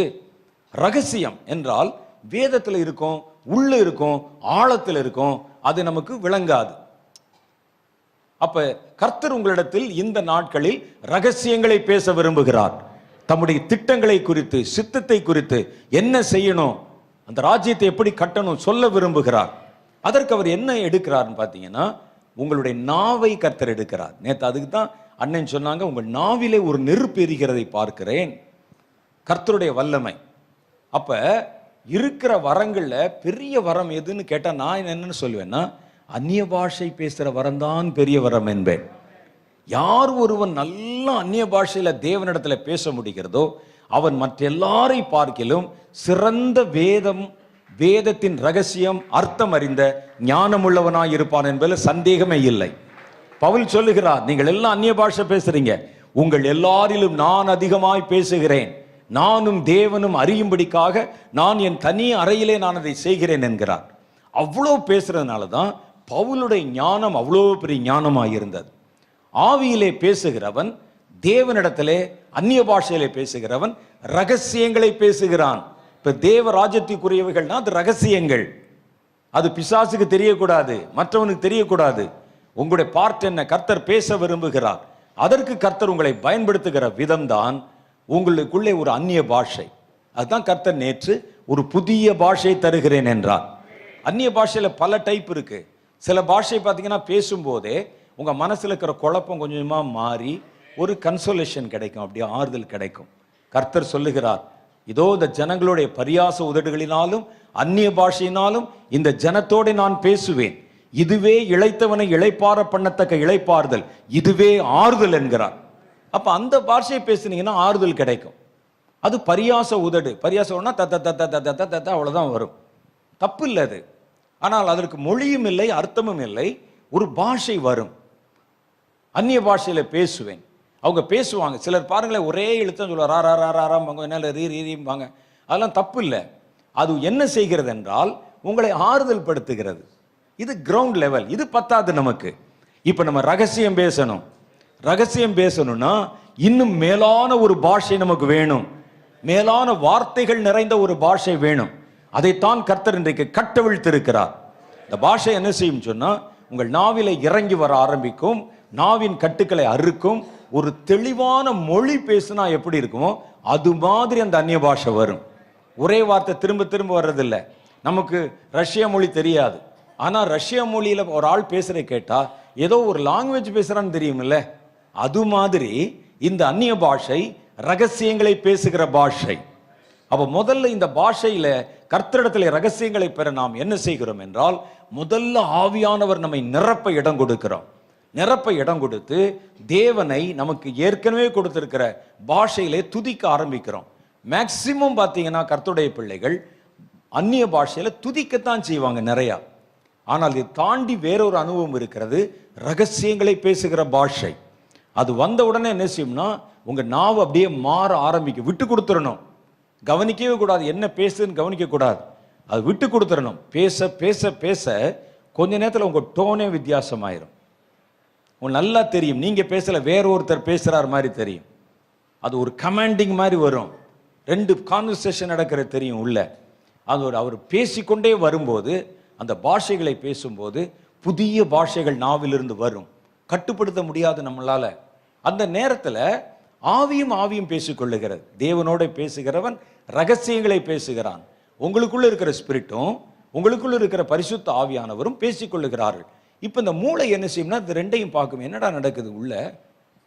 நம்ம தானே எப்பவும் ஆவி ஒரு வார்த்தை பேசினா நம்ம நாக்கைத்தானே எடுத்து பயன்படுத்துவான். இப்போ என்ன, ரெண்டு பேரும் தானாய் பேசிக்கொள்ளுகிறார்களே, நான் பயன்படுத்தாமலே இந்த நாக்கு தானாய் பேசுதே, யார் பயன்படுத்துகிறார் என்று இது கவனிக்கும். அப்பதான் இது எதையாவது ஏறுக்குமாறாக கவனிச்சு, இல்லை நானே பேசிக்கொள்கிறேன் என்று உங்க நாக்கை பிடிச்சி இழுத்துரும். அதுக்கு நீங்க என்ன செய்யணும்னா, முதல்ல இது விசுவாசிக்கணும். மூளைக்கு முதல்ல சொல்லணும். சில நேரத்தில் கர்த்தரும் நானும் பேசிக்கிட்டு இருப்போம், நீ கம்முன்னு கிடக்கணும்னு சொல்லணும். அதுக்கு புரிஞ்சிச்சுன்னா பேசாம இருந்துடும். இல்லாவிட்டால் அது நடுவில் பூந்து குழப்பம் பண்ணும். பேசும்போதே பிடிச்சி இழுக்கும். பேசும்போது இப்படி கண்ணை முழிச்சு அப்படி பார்க்கும். நான் தான் பேசுகிறேனா அல்லது தானாய் பேசுகிறேனா, உண்மையிலே பேசுகிறேனா? இவர் யோசிப்பார், யாரு? மூளை. அதனால மூளைக்கு முதல்ல கருத்தேற்றம் பண்ணிருங்க. இது நடப்பது தேவனுடைய காரியம்தான் நடக்கிறது. அது புரிஞ்சிருச்சுன்னா பேசாம விட்டு கொடுத்து விடும் அது. அப்ப நீங்க பேசணும், எதையும் கவனிக்க கூடாது. அதனால தான் நான் சொன்னேன், பக்கத்தில் ஒரு ஆள் இருக்கிற பிரசன்ஸ் கூட உங்களுக்கு தெரியக்கூடாது. வேற எதுவும் உங்களுடைய மைண்டை டிஸ்ட்ராக்ட் பண்ணக்கூடாது. நீங்களும் கர்த்தரும் முதல்ல பேச ஆரம்பிப்பீங்க. படபடபடன்னு அந்த வார்த்தை வரும். கொஞ்ச நேரத்தில் அது ஒழுங்காவது தெரியும், சீர்படுத்துவது தெரியும், ஒரு ஆள் பேசுற மாதிரி அந்த வார்த்தை வருவது தெரியும். அது பேசும்போதே உங்களுக்குள்ள ரெண்டு ஆக்டிவேஷன் நடக்கிறது தெரியும். உங்க ஸ்பிரிட்டும் உங்கள் நாவின் வழியா பேசுறது தெரியும், பரிசுத்த ஆவியானவரும் உங்கள் நாவின் வழியா பேசுறது தெரியும். ராஜா பேசுறதுக்கும் ஒரு குடிமகன் பேசுறதுக்கும் வித்தியாசம் இருக்குல்ல. பரிசுத்த ஆவி உங்கள் நாவை எடுத்து பேசும்போது அது அத்தாரிட்டியோட பேசும், ஒரு அதிகாரத்தோட வரும் அந்த வார்த்தை. உங்க ஸ்பிரிட் பேசும்போது பணிந்த ஆவி மாதிரி சொல்லும் ஆண்டவரே. ரெண்டுமே அந்நிய பாஷையில் வரும். மூளை கொஞ்சம் கவனிச்சு பார்த்தா ஆச்சரியமா இருக்கும். அந்த பாஷை மாறி மாறி மாறி மாறி வரும். அப்புறம் கர்த்தர் பேச ஆரம்பிப்பார். உங்க ஸ்பிரிட் அப்படியே அதை கேட்டுக்கொண்டே இருக்கும். அது தேவனுடைய ரகசியங்கள் உள்ளே கடந்து போகும். அவர் பேசுவார், அடுத்து இப்படி நடக்கும், இது இப்படி வரப்போகுது. உங்களுக்கு ஒன்றும் புரியாது, தலைக்கு புரியாது, எல்லாம் உள்ள வந்துடும். அப்படி பேசி முடிச்சு நீங்க காத்திருந்த உடனே கர்த்தர் சொல்ல வேண்டியதை சொல்லி அவர் கடந்து போய் விடுவார். இதெல்லாம் எங்க ஸ்டோர் ஆகும்னு கேட்டீங்கன்னா, மூளையில ஸ்டோர் ஆகாது, ஆவியில ஸ்டோர் ஆகிருக்கும். உங்களுக்கு முடிச்ச உடனே உங்களுக்கு ஒண்ணுமே தெரியாது, புரியாது. ஆனால் எந்த நேரத்தில் அது உங்களுக்கு வெளிப்படுத்தப்படணுமோ, நீங்கள் போய்கொண்டிருக்கும் போது ஆவிக்குள்ளே பேசப்பட்ட பொதிந்து வைக்கப்பட்ட ரகசியம் ஏற்ற சமயத்தில் உங்கள் மூளைக்குள்ளே டிரான்ஸ்ஃபார்ம் பண்ணப்படும். ஒரு சின்ன உதாரணம் சொல்லவா?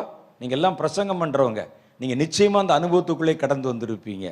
சொல்றேன் பாருங்க. ஒரு பிரசங்க பீடத்துக்கு போறீங்க, ஒரு பிரசங்கம் தயார் பண்ணி வச்சிருக்கீங்க, சில வார்த்தைகளை பேசுகிறீர்கள்.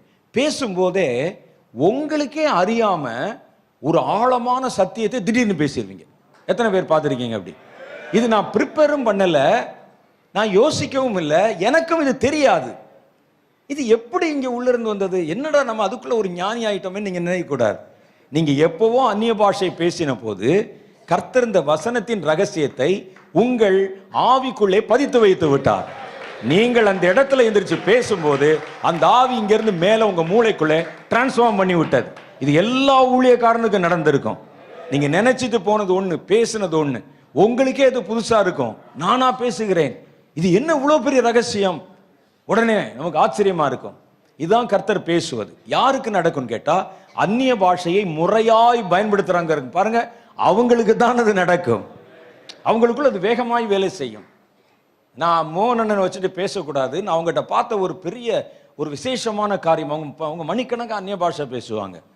அவங்ககிட்ட கர்த்தர் சொல்ற ஏதாவது ஒரு காரியத்தை கர்த்தர் இப்படி செய்யணும்னு சொன்ன உடனே எதையும் யோசிக்காமல் அடுத்த செகண்ட் அதை எப்படி எப்படி செய்யணும்னு சொல்லிட்டு அவங்க பிளான் கொடுப்பாங்க.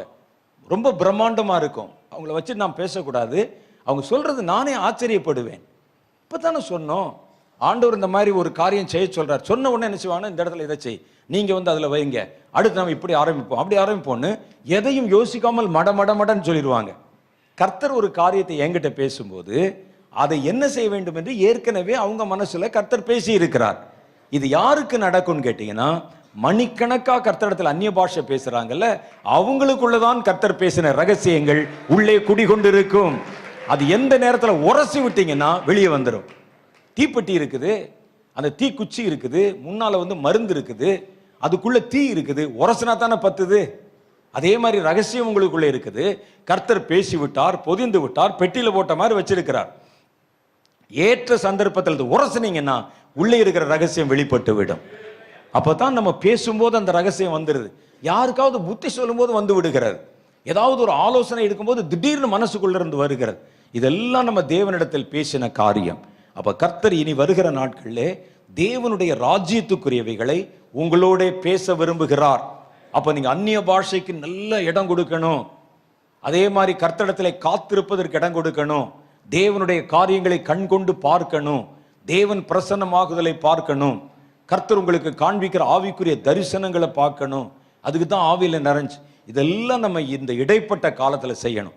எழுப்புதல் வந்து விட்டால் நமக்கு உட்கார கூட நேரம் இருக்காது. இதுதான் உங்களை பலப்படுத்தும். இந்த பலம் உங்களுக்குள்ளே வந்துருச்சுன்னா உங்க பிரசங்கத்திலே வித்தியாசத்தை ஜனங்கள் பார்ப்பாங்க, உங்களுடைய அனுபவத்திலே வித்தியாசத்தை பார்ப்பாங்க, உங்கள் வரத்திலே வித்தியாசத்தை பார்ப்பாங்க. சபை வேற விதமாய் மாறிவிடும். நீங்க 10,000 என்ன 10 லட்சம் பேரை கூட நடத்துகிற வல்லமையினால் நிரப்பப்படுவீர்கள். நமக்கு கர்த்தர் கொடுத்த வசதிகளை முறைப்படி பயன்படுத்தாதனாலதான் நம்ம பலவீனராய் இருக்கிறோம். இனி எழுப்புதல் காலம். ஆயிரங்களையும் லட்சங்களையும் நீங்கள் வழி நடத்தணும். நீங்கள் இன்றைக்கு உங்களை பலப்படுத்திக் கொள்ள வேண்டிய காலம். கர்த்தர் அதனாலதான் இந்த பொறியை இன்னைக்கு உங்களுக்குள்ள போட்டு இதை ஊதி ஊதி பெருசாக்கும்படி கர்த்தர் உங்களை அனுப்புகிறார். நீங்க ஏதோ இங்க வந்தோம், பார்த்தோம், பெற்றோம் என்று போனதோடு அல்ல. இதை உங்க டெய்லி வாழ்க்கையில நீங்க பிராக்டிஸ் பண்ணணும்.